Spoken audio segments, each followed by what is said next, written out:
ವೀಕ್ಷಕರೇ, ನಾವಿವತ್ತು ಚಿತ್ರದುರ್ಗ ಜಿಲ್ಲೆಯ ಹಿರಿಯೂರು ತಾಲೂಕಿನ ಅರಿಯಬ್ಬೆ ಗ್ರಾಮದಲ್ಲಿದ್ದೀವಿ. ಅರಿಯಬ್ಬೆ ಗ್ರಾಮದ ಲಕ್ಷ್ಮೀಶ್ ಅವ್ರ ತೋಟದಲ್ಲಿದ್ದೀವಿ. ಇವರು ಸುಮಾರು ಕಳೆದ 7 ವರ್ಷದಿಂದ ದಾಳಿಂಬೆ ಕೃಷಿ ಮಾಡ್ತಿದ್ದಾರೆ.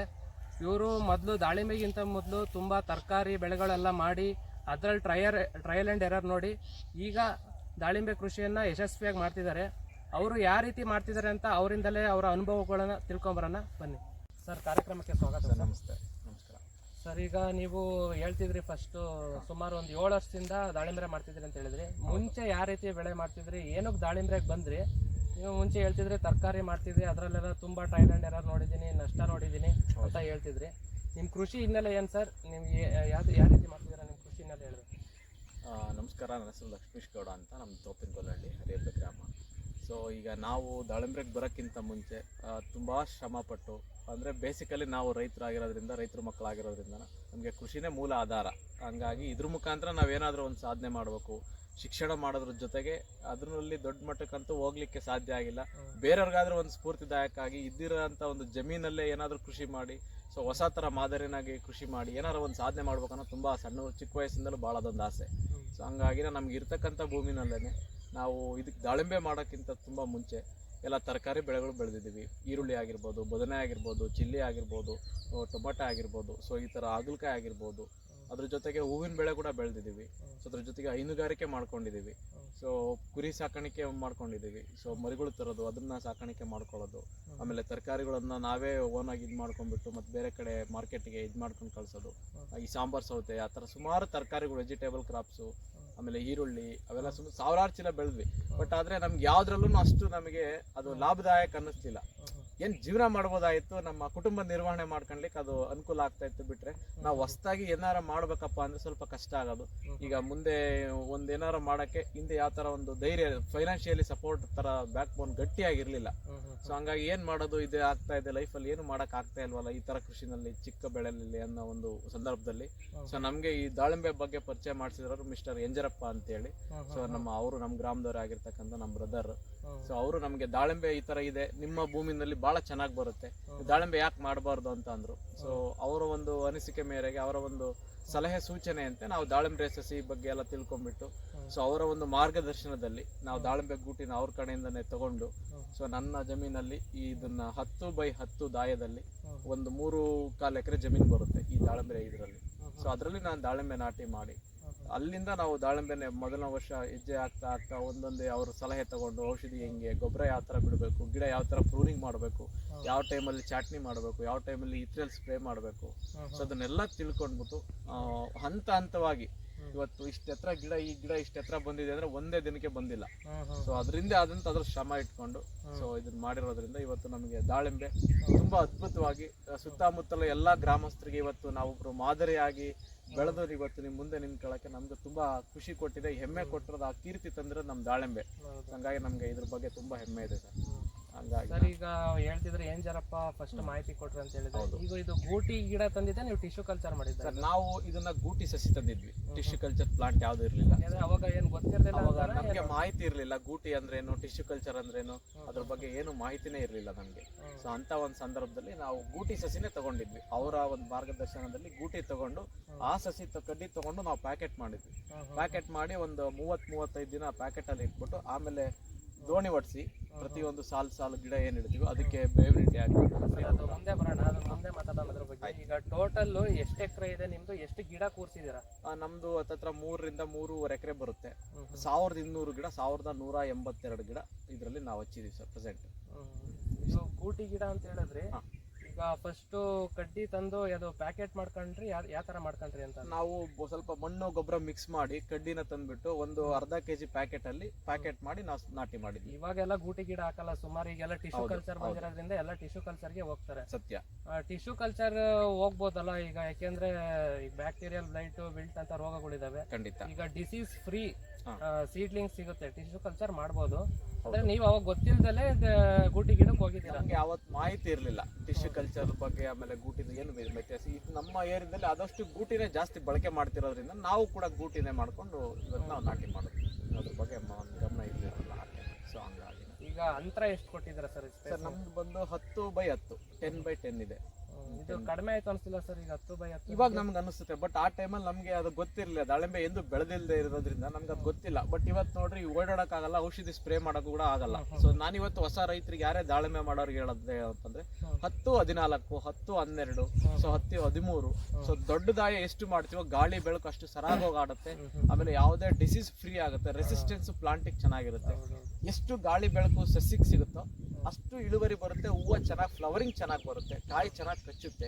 ಸೊ ರೋಗಗಳು ಬಹಳಷ್ಟು ಅವಾಯ್ಡ್ ಆಗುತ್ತೆ ಅಂತ ನಾನು ಹೇಳಕ್ ಇಷ್ಟಪಡ್ತೀನಿ. ಗಿಡದಿಂದ ಗಿಡಕ್ಕಾದ್ರೆ 10 ಅಡಿ ಸಾಕು. ಗಿಡದಿಂದ ಗಿಡಕ್ಕೆ 10 ಸಾಕು. ಸಾಲಿಂದ ಸಾಲಿಗೆ ಅಂತರ ಜಾಸ್ತಿ ಮಾಡಿ. ಜಾಸ್ತಿ ಬೇಕು. ಎಷ್ಟು ಜಾಸ್ತಿ ಕೊಡ್ತೀರೋ ಅದು ನಮ್ಮ ತೋಟ ಅಷ್ಟು ಬಹಳ ವರ್ಷ ಬಾಳಕೆ ಬರುತ್ತೆ. ನಿಮ್ಗೂ ಇಲ್ಲಿ ಸ್ಪ್ರೇ ಮಾಡಕ್ಕೆಲ್ಲ ಒಂದ್ ಸ್ವಲ್ಪ ಜಾಗ ಸಿಗುತ್ತೆ, ಎಲ್ಲದಕ್ಕೂ ಬಹಳ ಫ್ರೀ ಆಗುತ್ತೆ. ಹೌದು ಸರ್, ಹೌದು. ಈಗ ಗಿಡ ನಾಟಿ ಮಾಡೋದ್ರ ಬಗ್ಗೆ ತಿಳ್ಕೊಳ್ಳೋಣ ಸರ್. ಈಗ ಗಿಡ ನಾಟಿ ಮಾಡೋದು ಕೆಲವ್ರು ಏನ್ ಮಾಡ್ತಾರೆ ಅಂದ್ರೆ ಬೆಡ್ ಸಿಸ್ಟಮ್ ಮಾಡ್ತಿದಾರೆ. ಇವಾಗೆಲ್ಲ ಬೆಡ್ ಮಾಡ್ತಾರೆ, 2 ತರಾನು ಮಾಡ್ತಾರೆ. ಗುಂಡಿ ತೆಗ್ದು ಮಾಡೋರು ಇದಾರೆ, ಬೆಡ್ ಮಾಡೋರು ಇದಾರೆ.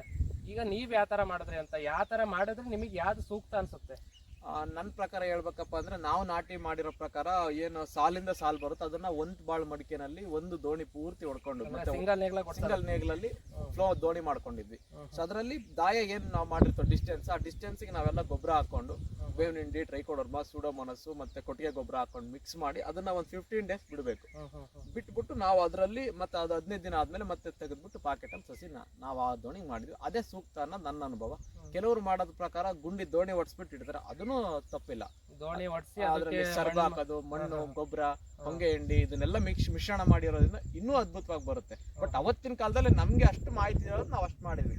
ಬಟ್ ಇವತ್ತು ಟೆಕ್ನಾಲಜಿ ಇರೋದ್ರಿಂದ ಎಲ್ಲ ಗೊತ್ತಿರೋದ್ರಿಂದ ಬಟ್ ಗುಂಡಿ ತೆಗೆಸ್ಬಿಟ್ಟು ಅದೆಲ್ಲ ಗೊಬ್ಬರ ಸ್ಟಾಕ್ ಮಾಡಿ ಮಾಡೋದು ಬಹಳ ಸೂಕ್ತ ಇವತ್ತಿನ ಕಾಲದಲ್ಲಿ. ಅದು ಸೂಕ್ತ ಸರ್. ಈಗ ಗಿಡದ್ದು ಅಂತರ ಆಯ್ತು, ಹೆಂಗ್ ನಾಟಿ ಮಾಡೋದಾಯ್ತು. ಈಗ ನೆಕ್ಸ್ಟ್ ನೀರಿಂದೆಲ್ಲ ಯಾವ ತರ ವ್ಯವಸ್ಥೆ ಮಾಡ್ಕೊಂಡಿದ್ದೀರಾ ಸರ್? ಅಂದ್ರೆ ನಾವು ಇದಕ್ಕೆ ಹನಿ ನೀರಾವರಿ ಮಾಡ್ಕೊಂಡಿದ್ವಿ, ಎಲ್ಲ ಡ್ರಿಪ್ ಮಾಡಿದೀವಿ. ಒಂದು ಸಸ್ಯಕ್ಕೆ 2 ಮೈಕ್ರೋ ಟ್ಯೂಬ್ ಮಾಡಿದೀವಿ. 16 mm lateral, 2.5 mm micro tube ಮಾಡಿದೀವಿ. ಸೊ ಒಂದ್ಸಲ ನಾವು ಈ ವರ್ಷ ಈ ಕಡೆ ಆ ಕಡೆ ಆಪೋಸಿಟ್ ಸೈಡ್ ನೀರು ಕೊಟ್ರೆ ಇನ್ನೊಂದು ನೆಕ್ಸ್ಟ್ ಇಯರ್ ಕ್ರಾಪ್ಗೆ ಮತ್ತೆ ಇನ್ನೊಂದು ಆಪೋಸಿಟ್ ಸೈಡ್. ಸೊ ಈ ತರ ನಾವು ಮಾಡ್ಕೊಂಡಿದ್ದೀವಿ ನೀರಿಗೆ. ಈಗ ಗಿಡ ಈಗ ಎಷ್ಟು ಅಂದ್ರೆ ಯಾವ ಹಂತದಲ್ಲಿ ನೀವು ಸ್ಟಾರ್ಟ್ ಮಾಡಿದ್ರೆ ಅಂದ್ರೆ ಹಣ್ಣಿಗೆ ಬಿಡೋದು ಅಂತ ಹೇಳ್ತಾರಲ್ಲ. ಈಗ ಕೆಲವರು 10 ತಿಂಗಳಿಗೆ ಬಿಡ್ತಾರೆ, 18 ತಿಂಗಳಿಗೆ ಬಿಡ್ತಾರೆ. ನೀವು ಯಾವಾಗ ಗಿಡ ನಾಟಿ ಮಾಡಿದ್ಮೇಲೆ ಎಷ್ಟು ವರ್ಷಕ್ಕೆ ಹಣ್ಣಿಗೆ ಬಿಟ್ರಿ ಅಂತ ಹೂವಿಗೆ? ಕರೆಕ್ಟ್, ಅದು ಬಹಳ ಇಂಪಾರ್ಟೆಂಟ್. ಕೆಲವರು ಏನ್ ಹೇಳ್ತಾರೆ ತುಂಬಾ 14 ತಿಂಗಳು ಬೇಕು, 18 ತಿಂಗಳು ಬೇಕು ಅಂತಾರೆ. ಸೊ ನಾವು ಪ್ರತಿ 3 ತಿಂಗಳಿಗೆ ಒಂದೊಂದು ಪ್ರೂನಿಂಗ್ ಮಾಡಿಸ್ಕೊಂಡು ಚಾಟ್ನಿ ಮಾಡ್ಕೊಂಡು 3 ತಿಂಗಳು, 6 ತಿಂಗಳು ಮತ್ತೆ 9 ತಿಂಗಳು ಕಟ್ ಮಾಡ್ತಾ ಬಂದ್ರೆ ಗಿಡ ತುಂಬಾ ಅದ್ಭುತವಾಗಿ ಬರುತ್ತೆ. ಆಮೇಲೆ ಅದ್ರದ್ದೊಂದು ಕಾಂಡ ಸ್ಟೆಮ್ ಚೆನ್ನಾಗಿ ಬರುತ್ತೆ. ಗ್ರೋತ್ ಚೆನ್ನಾಗಿ ಬಂತು ಅಂದ್ರೆ ನಾವು 12 ತಿಂಗಳಿಗೆ ಒಂದು ಬೆಳೆ ಸ್ಟಾರ್ಟ್ ಮಾಡ್ಕೋಬಹುದು.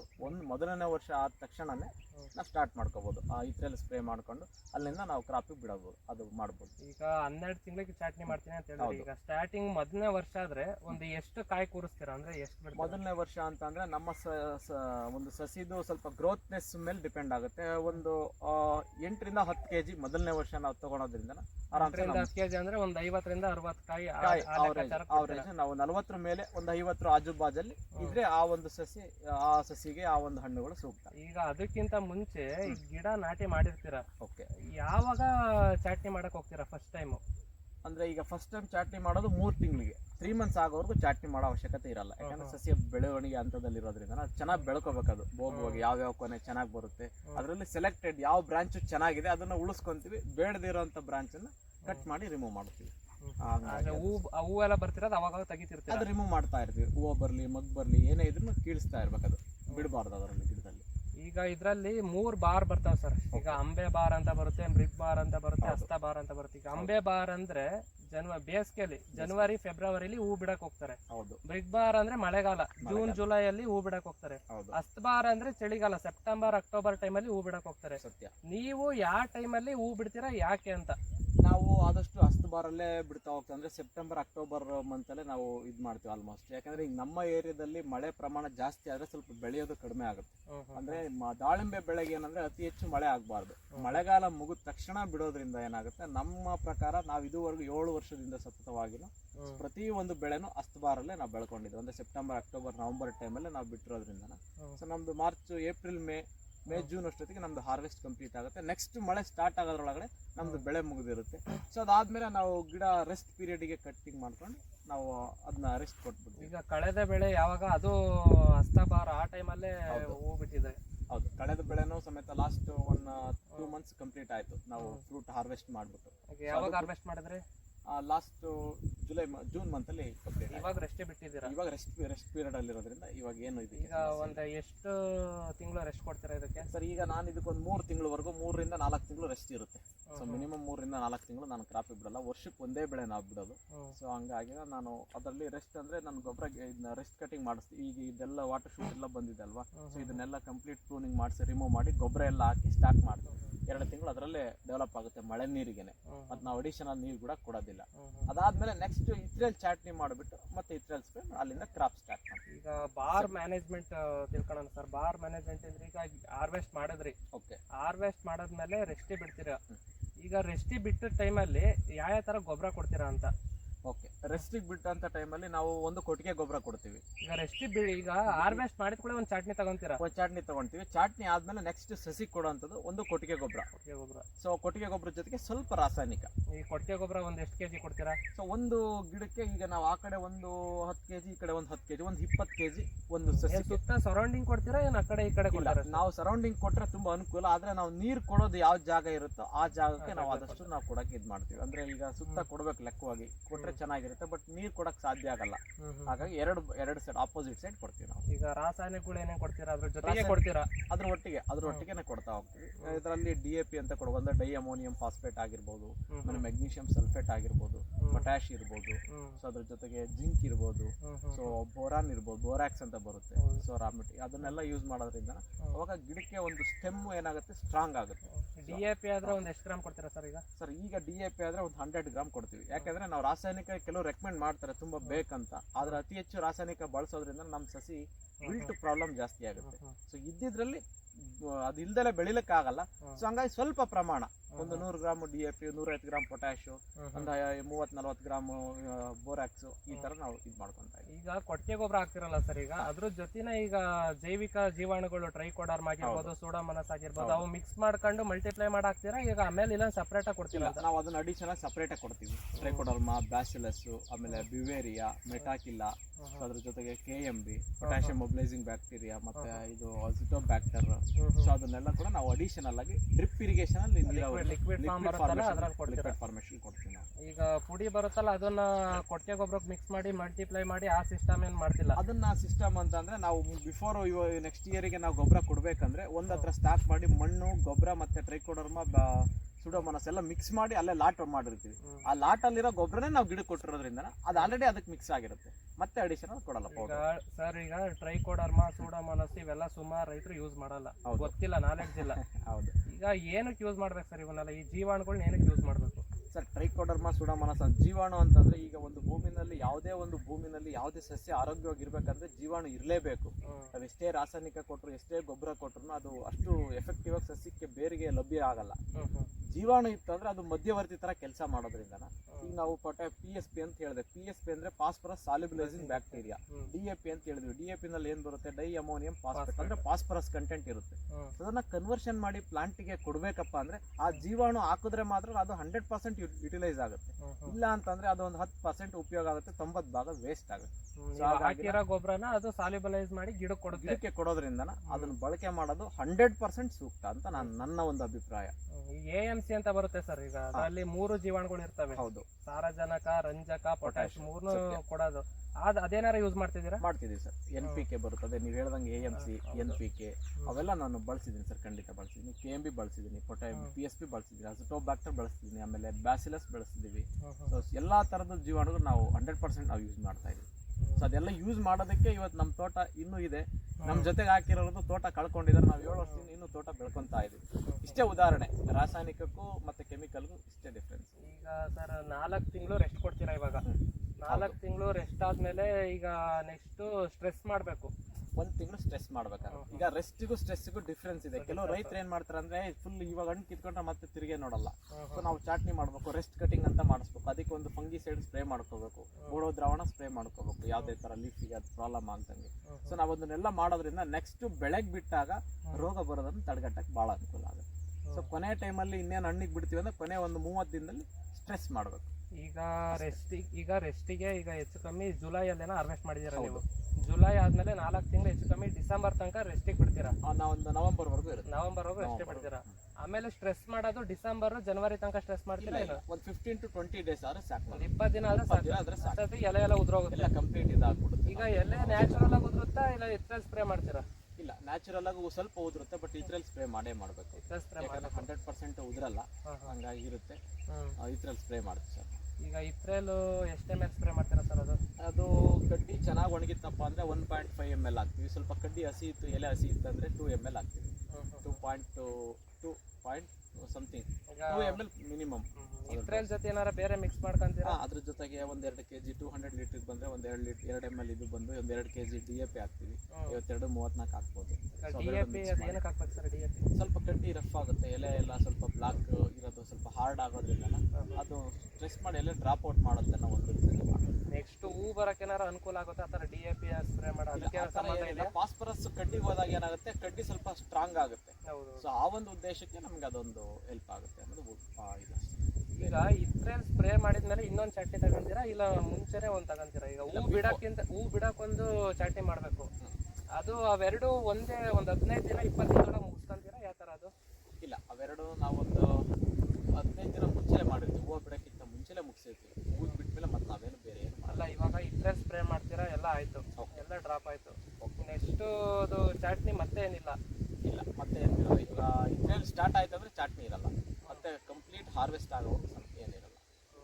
ಸೊ ಆ ಥರ ಇತ್ರೇಲ್ ಸ್ಪ್ರೇ ಮಾಡಾಯ್ತು, ಎಷ್ಟು ದಿನಕ್ಕೆ ಈಗ ನೀರು ಸ್ಟಾಪ್ ಮಾಡ್ತೀರಾ? ಅವಾಗ ಏನು ಇದ್ರಲ್ಲಿ ಸ್ಪ್ರೇ ಮಾಡಿದಾಗ ನಾವು ಇದ್ರಲ್ಲಿ ಬರೋಕ್ಕಿಂತ ಮುಂಚೆ ನೀರು ಸ್ಟಾಪ್ ಮಾಡಿರ್ತೀವಿ. ಅಂದರೆ ಒಂದು 3 ತಿಂಗಳು ಸ್ಟಾಪ್ ಮಾಡಿ ಮುಂಚೆನೇ ಸ್ಟಾಪ್ ಮಾಡಿರೋದ್ರಿಂದ ನಾವು ಇದ್ರಲ್ಲಿ ಮಾಡಿ ಒಂದು 15 ದಿನ ಅಂದರೆ ಎಲೆಗಳೆಲ್ಲ ಡ್ರಾಪ್ ಔಟ್ ಆಗೋವರೆಗೂ ನಾವು ನೀರು ಬಿಡೋದಿಲ್ಲ.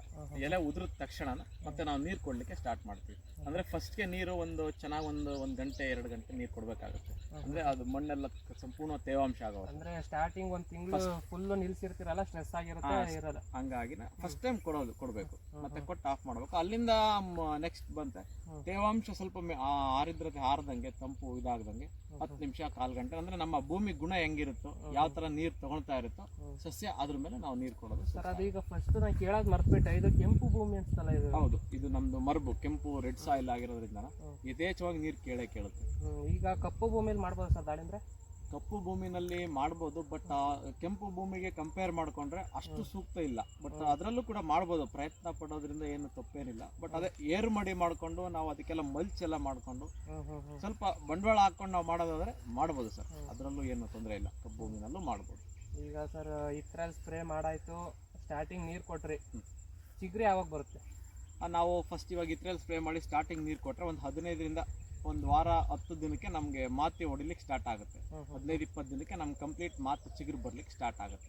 ಅದಾದ್ಮೇಲೆ ಹೂವು, ಅದಾದ್ಮೇಲೆ ನೆಕ್ಸ್ಟ್ ಒಂದು 10 ಡೇಸ್ಗೆ ಫ್ಲವರಿಂಗ್ ಅಂದರೆ ಲೀಫ್ ಸ್ವಲ್ಪ ಸ್ಟ್ರಕ್ಚರ್ ತಗೊಳುತ್ತೆ.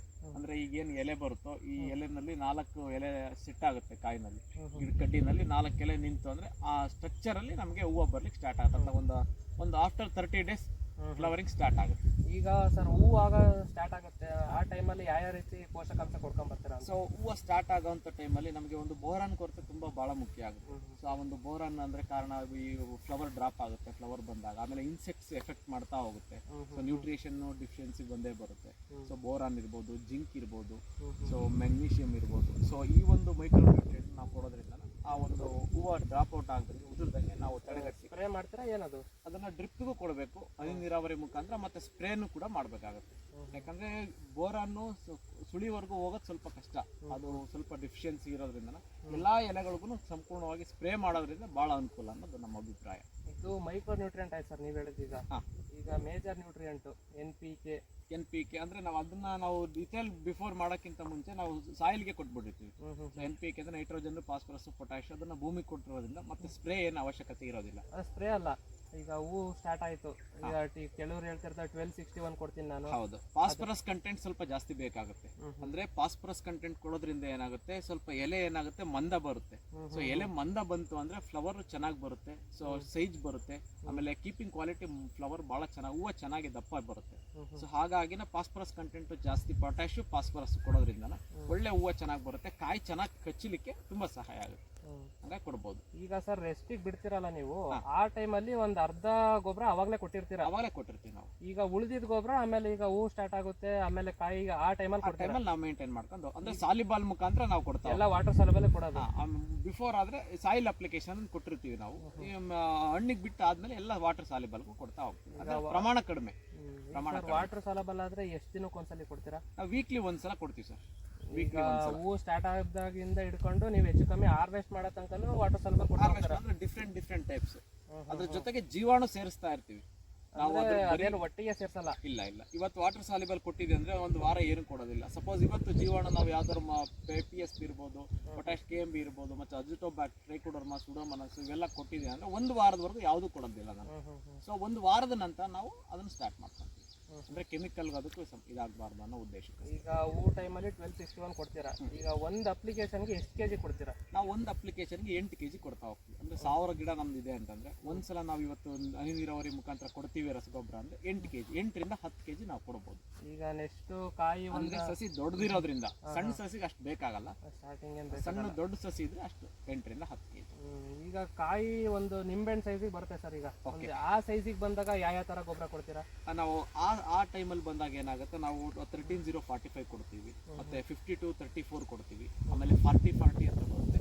ಸುಮಾರು ಫಾಸ್ಫರಸ್, ಪೊಟ್ಯಾಶ್ ಕಂಟೆಂಟ್ ಅವಾಗ, ಯಾಕಂದ್ರೆ ಕಾಯಿಗೆ ಚೆನ್ನಾಗಿ ಸೈಜ್ ಆಗ್ಲಿಕ್ಕೆ, ಕೀಪಿಂಗ್ ಕ್ವಾಲಿಟಿ ಮೇಂಟೈನ್ ಆಗ್ಲಿಕ್ಕೆ, ಒಳ್ಳೆ ಕಲರ್ ಬರ್ಲಿಕ್ಕೆ, ಪೊಟ್ಯಾಷಿಯಂ ಅಂಶ ಹೆಚ್ಚು ಕೇಳೋದ್ರಿಂದ ಹಿಡಿದು ನಾವು ಆ ಥರ ಪೊಟ್ಯಾಷಿಯಂ ಗೊಬ್ಬರಗಳು ಜಾಸ್ತಿ ನಾವು ಬಳಸ್ತಾ ಹೋಗ್ತೀವಿ. ಈಗ ಕ್ಯಾಲ್ಸಿಯಂ ನೈಟ್ರೇಟು ಅದೆಲ್ಲ ಯೂಸ್ ಮಾಡ್ತಾರೆ ಸರ್ ನೀವು? ಕ್ಯಾಲ್ಸಿಯಂ ನೈಟ್ರೇಟು ಬಳಸ್ತೀವಿ. ಅಂದರೆ ಸ್ಟಾರ್ಟಿಂಗ್ ಪೀಚ್ ಆಗೋಂಥ ಟೈಮಲ್ಲಿ ಯಾವಾದರೂ ಕಾಯಿ ವೇರಿಯೇಷನ್ ಆಗಿ ಮತ್ತು ಬಿರುಕು ಆ ಥರ ಇರೋಂಥದ್ದು, ಬೋರಾನ್ ಡೆಫಿಷಿಯನ್ಸಿ ಕೂಡ ಇರುತ್ತೆ. ಹಂಗಾಗಿ ಸ್ವಲ್ಪ ಕ್ಯಾಲ್ಸಿಯಂ ಅಂಶ ಹೆಚ್ಚು ಬೇಕಾಗಿಲ್ಲ ಲಿಕ್ವಿಡ್ ಕ್ಯಾಲ್ಸಿಯಂ ನಾವು ಬಳಸ್ತೀವಿ. ಕ್ಯಾಲ್ಸಿಯಂ ನೈಟ್ರೇಟ್ಗಿಂತ ಲಿಕ್ವಿಡ್ ಕ್ಯಾಲ್ಸಿಯಂ ನಾನು ಬಳಸ್ತೀವಿ. ಲಿಕ್ವಿಡ್ ಕ್ಯಾಲ್ಸಿಯಂ ಏನದು? ಅದಕ್ಕೆ ಅದೇ ಕ್ಯಾಲ್ಸಿಯಂನೇ, ಬಟ್ ಅದು ಪ್ಯೂರ್ ಕ್ಯಾಲ್ಸಿಯಂ ಇರುತ್ತೆ. ಇದು ಸಾಲಿಬಲ್ ಗೊಬ್ಬರ ಇರುತ್ತೆ, ಬಟ್ ಅದು ಲಿಕ್ವಿಡ್ ಫಾರ್ಮ್, ನೈಟ್ರೇಟ್ ಇರಲ್ಲ, ಬರೀ ಕ್ಯಾಲ್ಸಿಯಂ, ಓನ್ಲಿ ಫಾರ್ ಕ್ಯಾಲ್ಸಿಯಂ. ಅದನ್ನ ಸ್ಪ್ರೇ ಮಾಡ್ತೀರಾ ಇಲ್ಲಾಂದ್ರೆ ಇರಿಗೇಷನ್ಗೆ ಭೂಮಿಗೆ ಕೊಟ್ಬಿಡ್ತೀವಿ. ಭೂಮಿ ಕೊಡೋದ್ರಿಂದ ಅದನ್ನ ಬಳಕೆ ಮಾಡ್ತೀವಿ. ಈಗ ಟೋಟಲ್ ನೀವು ರಸಗೊಬ್ಬರ ಇದು ಅಂದ್ರೆ ವಾಟರ್ ಸಾಲ್ಯುಬಲ್ ಈಗ ನೀವು ಕೊನೆ ಹಾರ್ವೆಸ್ಟ್ ಮಾಡೋ ಒಂದು 6 ತಿಂಗಳು ಬೇಕು? ಹೌದು, ಬೇಕು. ಒಂದು ಎಷ್ಟು kg ಕೊಡ್ಬೋದು? ಅಂದ್ರೆ ಈಗ ನಾವು 1261 ಒಂದು 2 ಬ್ಯಾಗ್ ಕೊಡ್ತೀವಿ. ಆಮೇಲೆ 13045 ಅದು ಒಂದು 3ರಿಂದ 4 ಬ್ಯಾಗ್ ಕೊಡ್ತೀವಿ. ಸೊ ಅದ್ರ ಜೊತೆಗೆ 5234 ಅದೊಂದು 2 ಬ್ಯಾಗ್ ಕೊಡ್ತೀವಿ. ಆಮೇಲೆ 4040 ಅದೊಂದು 3ರಿಂದ 4 ಬ್ಯಾಗ್ ಕೊಡ್ತೀವಿ. ಲಾಸ್ಟ್ ಫೈನಲಿ ಬಂದ್ರೆ ಒಂದು 2 ಬ್ಯಾಗ್ 0050. ಅದು ಕಂಪ್ಲೀಟ್ ಕಂತಲ್ಲಿ ಕೊಡೋದು, ಸ್ಟೆಪ್ ಬೈ ಸ್ಟೆಪ್. ಏನು ವಾರ ಕೊಡ್ತೀರಾ? 2 ದಿನ 3 ದಿನ ಕೊಡ್ತೀರಾ? ವೀಕ್ಲಿ ಒನ್ಸ್ ಕೊಡ್ತಾ ಹೋಗ್ತೀವಿ. ವೀಕ್ಲಿ ಒನ್ಸ್ ಕೊಡ್ತಾ ಹೋಗ್ತೀವಿ. ಈಗ ಲಾಸ್ಟಿಗೆ ಆದ್ರೆ ಹಾರ್ವೆಸ್ಟಿಂಗ್ ಟೈಮಲ್ಲಿ 0050 ಕೊಡ್ತೀರಾ? ಲಾಸ್ಟ್ ಫೈನಲ್ ಅಂದ್ರೆ ಪೊಟ್ಯಾಶ್ ಬೇಕು ಆ ಟೈಮಲ್ಲಿ, ಒಳ್ಳೆ ಕ್ವಾಲಿಟಿ ಚೆನ್ನಾಗಿ ಬರಲಿ ಅನ್ನೋ ಉದ್ದೇಶಕ್ಕೆ ಲಾಸ್ಟಿಗೆ 0050 ಕೊಟ್ಟರೆ ಮುಗೀತು. ಅಲ್ಲಿಗೆ ಫೈನಲ್ ನಮಗೆ ಅಷ್ಟು ನಾವು ಮಾಡ್ತೀವಿ. ಸುಮಾರು ಜನ ಅವ್ರಿಗೆ ಗೊತ್ತಿರಲ್ಲ ಮಾಹಿತಿಗಳು. ಹೌದು, ಅದಕ್ಕೆ ದಾಳಿಂಬೆ ಡಾಕ್ಟರ್ ಅಂತ ಬರ್ತಿರ್ತಾರೆ, ಕೆಲವರು ಗೊತ್ತಿಲ್ಲ ಅವ್ರು ನಮಗೂ ಯಾರು ಅಂತ. ಅದು ನೀವೇನಾರು ಆ ಥರದ ಅವರಿಂದ ಮಾಹಿತಿ ಪಡ್ಕೊಂತೀರಾ, ಇಲ್ಲಾಂದ್ರೆ ಎಲ್ಲಿಂದ ಮಾಹಿತಿ ಪಡ್ಕೊಂತಿದ್ದೀರಾ ನೀವು? ಸರ್, ಅಂದರೆ ನಾವು ಸ್ಟಾರ್ಟಿಂಗು ಫಸ್ಟ್ನೇ ಬೆಳೆ ಬೆಳಿಬೇಕಾದ್ರೆ ನಮಗೆ ಸಲಹೆ ಸೂಚನೆ ಕೊಟ್ಟಿದ್ದು ಅದೇ ನಮ್ಮ ಎಂಜರಪ್ಪ ಅಣ್ಣವರು. ಅವ್ರ ಕಡೆಯಿಂದ ನಾವು ಕಂಪ್ಲೀಟಾಗಿ ಸಲಹೆ ಸೂಚನೆ ತೊಗೊಂಡ್ವಿ. ಅದಾದ ನಂತರ ಸುಮಾರು ನಾವು ಹಿಂಗೆ ಒಬ್ಬರು ಡಾಕ್ಟ್ರು ಬಂದರು, ಒಂದು 2-3 ಸಲ ನೋಡಿದ್ರು, ಭೇಟಿ ಕೊಟ್ಟರು. ಅವ್ರ ಸಲಹೆನೂ ತೊಗೊಂಡ್ವಿ. ಬಟ್ ನಮಗೆ ಯಾಕೆ ಸೂಕ್ತ ಅಂತ ಅನ್ನಿಸ್ತಿಲ್ಲ. ಕಾರಣ ಇಷ್ಟೇ, ಅವರು 1 ತಿಂಗಳಿಗೆ ಆಗೋದನ್ನ ಇವತ್ತೇ ಬರೆದು ಕೊಟ್ಟಿರ್ತಾರೆ. ಈಗ ಪ್ರತಿದಿನ ವಾತಾವರಣ ಬದಲಾವಣೆ ಆಗೋದ್ರಿಂದ ಅವರು 1 ತಿಂಗಳದ್ದು ಅಡ್ವಾನ್ಸ್ಗೆ ನಮಗೆ ಕೊಡೋದ್ರಿಂದ ನಮಗೆ ಅದು ಸಸ್ಯಕ್ಕೆ ಅದು ಸೂಕ್ತ ಅಲ್ಲ ಅಂತ ನಮ್ಮ ಒಂದು ಅಭಿಪ್ರಾಯ ಆಯಿತು. ಸೊ ಹಾಗಾಗಿ ನಾನು ಪ್ರತಿಯೊಂದು ಕಾಂಟ್ಯಾಕ್ಟ್ ತೊಗೊಂತ, ಆಮೇಲೆ ಯೂನಿವರ್ಸಿಟಿನಲ್ಲಿ ತಗೊಂತ ಓಂಕಾರಪ್ಪ ಸರ್ ಇರ್ಬೋದು, ಆಮೇಲೆ ಸುಮಾರು ಜನ ಸೈಂಟಿಸ್ಟ್ ಕಡೆಯಿಂದ ನಾವು ಅದ್ರ ಬಗ್ಗೆ ಮಾಹಿತಿ ತಿಳ್ಕೊಂಡ್ಬಿಟ್ಟು ಇವತ್ತು ನನ್ನ ಗಿಡ ಈ ಥರ ಆಗಿದೆ, ಡಿಸೀಸ್ ಈ ಥರ ಆಗಿದೆ ಅಂತ ನಾವು ಆಮೇಲೆ ಅದನ್ನ ಬೆಳೀತಾ ಇರೋಂಥ ರೈತರದ್ದು ಕನೆಕ್ಷನ್ ತಗೊಂಡು ಅವರ ಒಂದು ಅಭಿಪ್ರಾಯದಲ್ಲಿ ನನ್ನ ತೋಟಕ್ಕೂ ಕಂಪೇರ್ ಮಾಡಿಕೊಂಡು, ಸೊ ಹಂಗೆ ಇದನ್ನೆಲ್ಲ ಒಟ್ಟಿಗೆ ತಗೊಂಡು ನಾನು ನನ್ನ ತೋಟಕ್ಕೆ ಸ್ವಯಂ ನಾನೇ ನಿರ್ವಹಣೆ ಮಾಡಲಿಕ್ಕೆ ಮಾಡ್ತೀನಿ. ನನ್ನ ತೋಟಕ್ಕೆ ನಾನೇ ಡಾಕ್ಟ್ರು, ಬೇರೆ ಯಾರು ಡಾಕ್ಟರ್ ಇಲ್ಲ. ನನ್ನ ಈಗ ಮಾಹಿತಿ ಎಲ್ಲ ಬಬ್ಬೂರ್ ಫಾರ್ಮಿಂದ ನಮಗೂ ಸಲಹೆ ಬರುತ್ತೆ. ಅದ್ರ ಜೊತೆಗೆ ನಮ್ಮ ಎಂಜರಪ್ಪ ಅಣ್ಣವ್ರ ಕಡೆಯಿಂದ ಸಲಹೆ ತಗೊಂತೀವಿ. ಆಮೇಲೆ ಇನ್ನೂ ಗೊತ್ತಿರೋಂಥ ಆತ್ಮೀಯ ಸ್ನೇಹಿತರ ಕಡೆ, ಹೊರಗಡೆ ಇರ್ತಕ್ಕಂಥವ್ರು ಸೈಂಟಿಸ್ಟ್ ಕಡೆನೂ ಸ್ವಲ್ಪ ಮಾಹಿತಿ ಸಿಗುತ್ತೆ. ನನಗೆ ಎಲ್ಲೆಲ್ಲಿ ಮಾಹಿತಿ ಬೇಕು ಅನ್ಸುತ್ತೋ ಅಲ್ಲಿ ಕಡೆಯಿಂದ ನಾನು ಸದ್ಬಳಕೆ ಮಾಡಿಕೊಂಡು ನನ್ನ ತೋಟಕ್ಕೆ ನಾನು ಓನಾಗಿ ನಾನು ಮಾಡ್ಕೊತೀನಿ. ಯಾಕಂದರೆ ಇವತ್ತಿರೋ 1 ತಿಂಗಳದ ಅಡ್ವಾನ್ಸ್ ನಾವು ಕೊಡೋದ್ರಿಂದ ನಮಗೆ ಗೊತ್ತಿರಲ್ಲ ಈ ಸಸ್ಯಕ್ಕೆ ಇವತ್ತು ಫಂಗಿಸೈಡ್ ಬಂದಿದೆ ಅಂತ ಹೇಳ್ಬೋದು, ನಾಳೆ ಏನಾಗುತ್ತೆ ಅಂತ ನಮಗೆ ಗೊತ್ತಿರಲ್ಲ. ಬಟ್ ನಾಳೆ ಇದನ್ನೇ ಹೊಡಿರಿ ಅಂತ ಅಡ್ವಾನ್ಸ್ಗೆ ಹೇಳಿದ್ರೆ ಅದು ಆಕ್ಚುಲಿ ಅಲ್ಲ ಅಂತ ನಮ್ಮ ಒಂದು ಅಭಿಪ್ರಾಯ. ಅವ್ರು ಸುಮ್ಮನೆ ಬರ್ಕೊಟ್ಟು ಹೋಗ್ತಾರೆ, ಎಲ್ಲ ಒಂದು ಇದರಲ್ಲಿ ಕೊಟ್ಟಿರ್ತಾರೆ. ಅದು ಪಾಸಿಬಲ್ ಇರ್ಬೋದು, ಇಂಪಾಸಿಬಲ್ ಇರ್ಬೋದು, ಕೆಲಸ ವರ್ಕ್ ಆಗ್ಬೋದು, ಆಗದೇನೂ ಇರ್ಬೋದು. ನಾನು ರೈತರಿಗೆ ಹೇಳೋದಿಷ್ಟೇ, ನಮ್ಮ ಹೊಲಕ್ಕೆ ನಾವೇ ಸ್ವಯಂ ಡಾಕ್ಟರ್ ಆಗ್ರಿ. ನಿಮ್ಮ ಹೊಲದಾಗಿರ್ತಕ್ಕಂಥ ರೋಗಗಳನ್ನ ಕೀಟಗಳನ್ನ ಯಾವುದೇ ಸಮಸ್ಯೆ ಇದ್ರೆ ನೀವೇ ಅದನ್ನ ಸೂಕ್ತವಾಗಿ ಅಬ್ಸರ್ವ್ ಮಾಡಿ, ಸೂಕ್ಷ್ಮತೆಯಿಂದ ಅಬ್ಸರ್ವ್ ಮಾಡಿದಾಗ ಅದು ನಿಮ್ಗೆ ರೋಗ ಇದೆನಾ ಕೀಟ ಇದೆನಾ ಅಂತ ಗೊತ್ತಾಗುತ್ತೆ. ಅವಾಗ ನೀವೇ ಡಿಸಿಷನ್ ತಗೋಬಹುದು, ಇವಾಗ ಕೀಟ ಇದೆ ಈ ಸ್ಪ್ರೇ ನಾನು ಮಾಡ್ಬೋದು, ರೋಗ ಬಂದಿದೆ ಈ ತರ ಔಷಧಿ ಸಿಂಪಡಣೆ ಮಾಡ್ಬೋದು ಅಂತ ಹೇಳಿ ನಮ್ಗೆ ಗೊತ್ತಾಗೋದ್ರಿಂದ ನಾವೇ ಡಾಕ್ಟರ್ ಆಗ್ಬೇಕು ಅನ್ನೋ ನಮ್ಮ ಡಾಕ್ಟರ್ ಆಗ್ಬೇಕು. ಅವರೇ ತಿಳ್ಕೋಬೇಕಾದ್ರೆ ಫಸ್ಟ್ ಹೋಗ್ಬೇಕು KVKಗಳು ಸೈಂಟಿಸ್ಟ್ ಮಾಹಿತಿ ತಗೋಬೇಕು. ಸತ್ಯ. ಈಗ ಸುಮಾರು ಜನ ರೈತರು ಅಲ್ಲೇ ಮಿಸ್ಟೇಕ್ ಮಾಡೋದು, ಹೋಗಲ್ಲ ಮಾಹಿತಿ ಪಡ್ಕೊಳಲ್ಲ, ಸುಮ್ನೆ ಯಾರೋ ಹೇಳಿದ್ ಕೇಳ್ತಾರೆ, ಇಲ್ಲ ಸೋಷಿಯಲ್ ಮೀಡಿಯಾದಲ್ಲಿ ಏನೋ ನೋಡ್ತಾರೆ, ಸುಮ್ನೆ ಅವರೇ ಡಿಸಿಷನ್ ತಗೊಂಡ್ ಮಾಡ್ತಾರೆ. ಇಲ್ಲಿ ತುಂಬಾ ಮಿಸ್ಟೇಕ್ ಆಗ್ತದೆ. ಸತ್ಯ. ಅದು ಇವತ್ತು ನಾನು ಸುಮಾರು ಕಡೆ ಇವತ್ತು ನಾವು ಇಷ್ಟೆಲ್ಲ ನಿಮ್ಗೆ ಹೇಳಲಿಕ್ಕೆ ಸಾಧ್ಯ ಆಗ್ತದೆ. ನಾವು ಸುಮಾರು ಕಡೆ ಟ್ರೈನಿಂಗ್ ಇರ್ಬೋದು, ಯಾವ್ಯಾವ ಪ್ರೋಗ್ರಾಮ್ ಅಲ್ಲಿ ಕೃಷಿ ಇಲಾಖೆ ಇರ್ಬೋದು, ಆಮೇಲೆ ತೋಟಗಾರಿಕೆ ಇಲಾಖೆ ಇರ್ಬೋದು, ಹಾರ್ಟಿಕಲ್ಚರ್ ಇರ್ಬೋದು, ಅಗ್ರಿಕಲ್ಚರ್ ಅಲ್ಲಿ ಲ್ಯಾಬ್ಗಳಲ್ಲಿ ಇರ್ಬೋದು, ಆಮೇಲೆ ಬೆಂಗಳೂರು IHR ಅಲ್ಲಿ ಇರ್ಬೋದು, IAHR ಅಲ್ಲಿ ಇರ್ಬೋದು, ಎಲ್ಲಾ ಕಡೆ ಹೋಗಿ ನಾವು ನಮ್ಗೆ ಏನ್ ಮಾಹಿತಿ ಬೇಕು, ಆಮೇಲೆ ಬೆಳೆದಿರೋ ರೈತರ ಮುಖಾಂತರ, ಅಧಿಕಾರಿಗಳ ಮುಖಾಂತರ, ಕೃಷಿ ಇಲಾಖೆ ಮುಖಾಂತರ ಸ್ವಲ್ಪ ಮಾಹಿತಿಗಳು ನಾವು ತುಂಬಾ ಕಡೆ ನಾನು ತುಂಬಾ ಓಡಾಟ ಮಾಡಿರೋದ್ರಿಂದ ಇವತ್ತು ನಾನು ನನ್ನ ತೋಟಕ್ಕೆ ನಾನೇ ಡಾಕ್ಟ್ರು ಅಂತ ಹೇಳಕ್ ನನಗೆ ಒಂದು ಖುಷಿ ಆಗುತ್ತೆ. ಸೊ ಅಷ್ಟೆಲ್ಲ ಮಾಹಿತಿ ತಿಳ್ಕೊಂಡ್ರೆ ನಮ್ಗೆ ಅದೊಂದು ಅವ್ರ ಕಡೆಯಿಂದ ಅನುಕೂಲ ಆಯ್ತು ಅಂತ ಹೇಳ್ಬೋದು ಸರ್. ಈಗ ಇದರಲ್ಲಿ ರೋಗ ಕೀಟಗಳ ಬಾಧೆ ಬಗ್ಗೆ ತಿಳ್ಕೊಳ್ಳೋಣ. ಅಂದ್ರೆ ಈಗ ರೋಗಗಳು ಮೇನ್ ಗೊತ್ತು ಸರ್ ಎಲ್ಲರಿಗೂ. ದಾಳಿಂಬ್ರೆ ಅಂದ್ರೆ ಬ್ಲೈಟ್ ಅಂದ್ರೆ ದಾಳಿಂಬ್ರೆ, ಹೌದು. Bacteria, blight, wilt major problem. ಸತ್ಯ. ಈಗ ನಿಮ್ ತೋಟದಲ್ಲಿ ನೀವು ಯಾವ ರೀತಿ ಮ್ಯಾನೇಜ್ ಮಾಡ್ಕೊಂಡಿದ್ರಿ 7 ವರ್ಷದಿಂದ? ಈಗ ದಾಳಿಂಬ್ರೆನಲ್ಲಿ ಬೇಜಾರ್ ಬಂದು ಅದೇ ಬ್ಯಾಕ್ಟೀರಿಯಾ ಮತ್ತೆ ವಿಲ್ಟ್ ಅವೆರಡೇ ಡೈಬ್ಯಾಕು, ಅದು ಬಹಳ ದೊಡ್ಡ ಸಮಸ್ಯೆ. ಇವತ್ತು ಯಾರಿಗೂ ಅದಕ್ಕೆ ಪರಿಹಾರ ಕೊಡ್ಲಿಕ್ಕೆ ಆಗ್ತಾನೆ ಇಲ್ಲ. ಆದ್ರೆ ಇವತ್ತು ಪರಿಹಾರ ಇಲ್ಲ ಅಂತಾನೆ ನಾವು ಅನ್ಕೊಂಡಿದ್ವಿ ಸದ್ಯದ ಮಟ್ಟಿಗೆ. ಬಟ್ 100% ಪರಿಹಾರ ಕೊಡಕ್ಕಾಗಲ್ಲ. ಇವತ್ತೇ ಸಾಯಂತ ವ್ಯಕ್ತಿನ ಇನ್ನೊಂದು 5 ವರ್ಷ ಬದುಕಿಸ್ಕೋಬಹುದು ಅಷ್ಟೇ. ಹಾಗಾಗಿ ಅದನ್ನ ಕಾರಣ ಏನಪ್ಪಾ, ಅದಕ್ಕೆ ನಾವು ಜೀವಾಣುಗಳನ್ನ ಸದ್ಬಳಕೆ ಮಾಡ್ಲೇಬೇಕು. ಮೇಜರ್ ವಿಲ್ಟಿಗೆ 100% ಟ್ರೈಕೋಡರ್ಮಾ, ಸುಡೋಮೋನಾಸ್ ಅಂತ ನಾವೇನ್ ಪದೇ ಅದ್ರ ಬಗ್ಗೆ ಮಾತಾಡ್ತೀವಿ, ತುಂಬಾ ಅವಶ್ಯಕತೆ ಇದೆ. ಸೊ ಅದನ್ನ ಯಾರು ಹೆಚ್ಚು ಭೂಮಿಗೆ ಬಳಸ್ತಾ ಹೋಗ್ತಾರೋ 100% ವಿಲ್ಟ್ ಅವಾಯ್ಡ್ ಆಗುತ್ತೆ. ಸೊಲ್ಯೂಷನ್ ಸಿಗಲ್ಲ, ಪರಿಹಾರ 100% ಆಗಲ್ಲ. ಪ್ರಮಾಣ ಇವತ್ತು ಸಾಯೋ ಗಿಡ ಇನ್ನೊಂದು 2 ವರ್ಷ ಬದುಕುತ್ತೆ. ಅದಾದ್ಮೇಲೆ ಅದು ನಮ್ಗೆ ನಶಿಸಿ ಹೋಗ್ಲಿಕ್ಕೆ ತುಂಬಾ ಹೆಲ್ಪ್ ಆಗೋದ್ರಿಂದ ಆ ಜೀವಾಣು ಬಳಕೆ ಮಾಡ್ಕೋಬೇಕು. ಅದಾದ್ಮೇಲೆ ಬ್ಲೈಟ್ ಅಂತಂದ್ರೆ ನೀವು ಬ್ಲೈಟ್ ಅಂತ ವೈರಸ್ ಆಗೋದು ಬ್ಯಾಕ್ಟೀರಿಯಾ ವಾತಾವರಣದಿಂದ ಆಗುತ್ತೆ. ಪಕ್ಕದಲ್ಲಿ ಯಾವ್ದೋ ತೋಟ ಇರುತ್ತೆ, ಆ ತೋಟದಿಂದ ಈ ತೋಟಕ್ಕೆ ಬಂದಿರುತ್ತೆ. ಅದು ಬಹಳ ಸೂಕ್ಷ್ಮ. ಅದು ವಾತಾವರಣ ವೇರಿಯೇಷನ್ ನಮ್ಮ ಕೈಯಿಂದಲೂ ನಾವು ಅದನ್ನ ವೈರಸ್ ಬರೋ ಥರ ಮಾಡ್ಕೋಬಹುದು. ಕಾರಣ ನೀರು ಜಾಸ್ತಿ ಕೊಡ್ತೀವಿ, ನೀರು ಮೇಂಟೈನ್ ಮಾಡ್ಕೋಬೇಕು, ವಾತಾವರಣದಲ್ಲಿ ಹೆಂಗಿದೆ ಅದನ್ನ ನೋಡ್ಕೊಂಡು ಫಂಗಿಸೈಡ್ಸ್ ಅನ್ನ ಅಡ್ವಾನ್ಸ್ ಸ್ಪ್ರೇ ಮಾಡಬೇಕು. ಸೊ ಇದೆಲ್ಲ ಅಬ್ಸರ್ವೇಷನ್ ಮಾಡಿದ್ರೆ ಅದನ್ನು ಕೂಡ ನಾವು ಸ್ವಲ್ಪ ಮಟ್ಟಿಗೆ ಅವಾಯ್ಡ್ ಮಾಡ್ಕೊಂಡು ನಾವು ಬೆಳೆ ಬೆಳಿಬಹುದು. ಈಗ ಚಾಟ್ನಿ ಮಾಡ್ಬೇಕಾದ್ರೆ ಕತ್ರಿನ ಇದು ಡಿಸ್ಇನ್ಫೆಕ್ಷನ್ ಮಾಡೋದಿರ್ಬೋದು, ಅದು ಬಹಳ ಇಂಪಾರ್ಟೆಂಟ್ ಆಗುತ್ತೆ ಸರ್. ಈಗ ಒಂದ್ ಗಿಡದಿಂದ ಇನ್ನೊಂದ್ ಗಿಡಕ್ಕೆ ಹರಡಿದ್ರೆ ಅದರಿಂದ. ಹೌದು. ಈಗ ನೀವ್ ಯಾವ ತರ ಪ್ರಾಕ್ಟೀಸ್ ಇದೆ? ನಾವು ಆ ತರ ಬಂದ್ರೆ ಈಗ ನಾವು ಅದ್ರ ಬಗ್ಗೆ ತುಂಬಾ ಕೇರಿಂಗ್ ತಗೊಂತೀವಿ. ಅಂದ್ರೆ ಪ್ರತಿಯೊಂದು ತೋಟ, ನಮ್ಮ ತೋಟದಲ್ಲಿ ಬೇರೆ ಯಾವುದೇ ಕತ್ರಿ ಯಾರೋ ಕಟ್ ಮಾಡಿರ್ತಾರೆ, ಲೇಬರ್ ಬರ್ತಾರೆ, ಅವರು ಚಾಟ್ನಿ ಮಾಡಕ್ಕೆ ಎಲ್ಲಿಂದಲೋ ಕತ್ರಿ ತಂದಿರ್ತಾರೆ, ಇನ್ನೊಂದು ಗಿಡದಲ್ಲಿ ಕಟ್ ಮಾಡಿರ್ತಾರೆ ಯಾವುದೋ ಹೊಲದಲ್ಲಿ, ಅದೇ ಕತ್ರಿಯಲ್ಲಿ ನಮ್ಮ ತೋಟ ಮಾಡ್ತಾರೆ. ಸೊ ನಾನು ಪ್ರತಿಯೊಬ್ಬ ರೈತರಿಗೆ ಸಜೆಷನ್ ಮಾಡೋದೇನಪ್ಪಾ ಅಂದ್ರೆ, ನಮ್ಮ ತೋಟದಲ್ಲಿ ನಮ್ಮವೇ ಕತ್ರಿ ಇರಬೇಕು. ನನ್ನ ತೋಟ 1000 ಗಿಡದಿದೆ, 1000 ಗಿಡಕ್ಕೆ ನಮ್ದೇ ಸ್ವಂತ ಕತ್ರಿ ಇರಬೇಕು. ಪ್ರತಿ ಒಂದು ಗಿಡ ಕಟ್ ಮಾಡಿದ ತಕ್ಷಣ ನೀರಲ್ಲಿ ಡೆಟಾಲ್ ಆದ್ರೂ ಇಲ್ಲ ಯಾವ್ದಾದ್ರು ಸೋಡಿಯಂ ಹೈಪೋಕ್ಲೋರೈಡ್ ಏನಾದ್ರು ಹಾಕೊಂಡ್ಬಿಟ್ಟು ಅದರಲ್ಲಿ ಪ್ರತಿ ಒಂದು ಗಿಡ ಕಟ್ ಮಾಡಿದ ತಕ್ಷಣ ಮತ್ತೆ ಅದರಲ್ಲಿ ವಾಶ್ ಮಾಡಿ ಮತ್ತೆ ನೆಕ್ಸ್ಟ್ ಗಿಡ ಚಾಟ್ನಿ ಮಾಡಿ. ಅದರಿಂದ ನಾವು ಆದಷ್ಟು ವೈರಸ್ ಅನ್ನ ಕಡಿಮೆ ಮಾಡಬಹುದು ಅನ್ನೋದು ನಮ್ಮ ಅಭಿಪ್ರಾಯ. ನಾವು ನಮ್ಮ ತೋಟದಲ್ಲಿ ಅದನ್ನ ಪಾಲನೆ ಮಾಡ್ತಾ ಇದೀವಿ. ನಿಮ್ ತೋಟದಲ್ಲಿ ಬ್ಲೈಟ್ ಎಲ್ಲ ಇರೋ ಸಾಧ್ಯತೆ ಇಲ್ಲ ಇಲ್ಲಿ ನಾವು ಬಟ್ ಬಹಳ ಕಡಿಮೆ ಸರ್.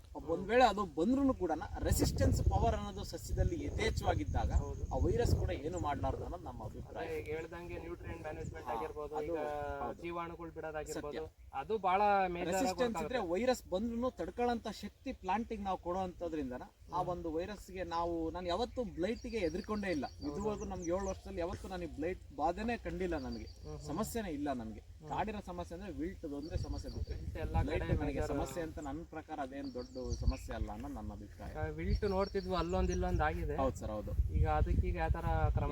ಈಗ ಅದನ್ನೆಲ್ಲ ಗಿಡ ಪ್ಲಾಂಟ್ ರಿಮೂವ್ ಮಾಡಿಸ್ಬಿಟ್ಟು ಒಂದು 4 ಅಡಿ ಒಂದು 2 ಅಡಿ ಹಾಳ 4 ಅಡಿ ಸುತ್ತಳತೆನಲ್ಲಿ ಆ ಮಣ್ಣು ಕಂಪ್ಲೀಟ್ ರಿಮೂವ್ ಮಾಡಿ ಹೊಸ ಮಣ್ಣು ಹಚ್ಬಿಟ್ಟು ಅದಕ್ಕೆ ಒಂದು ಪ್ಲಾಂಟೇಶನ್ ಹೊಸದು ಮಾಡೋಣ ಅನ್ನೋ ಒಂದು ಹೊಸ ಪ್ರಯೋಗ ಮಾಡೋಣ ಅನ್ನೋ ಒಂದು ಅಭಿಪ್ರಾಯ ಇದೆ.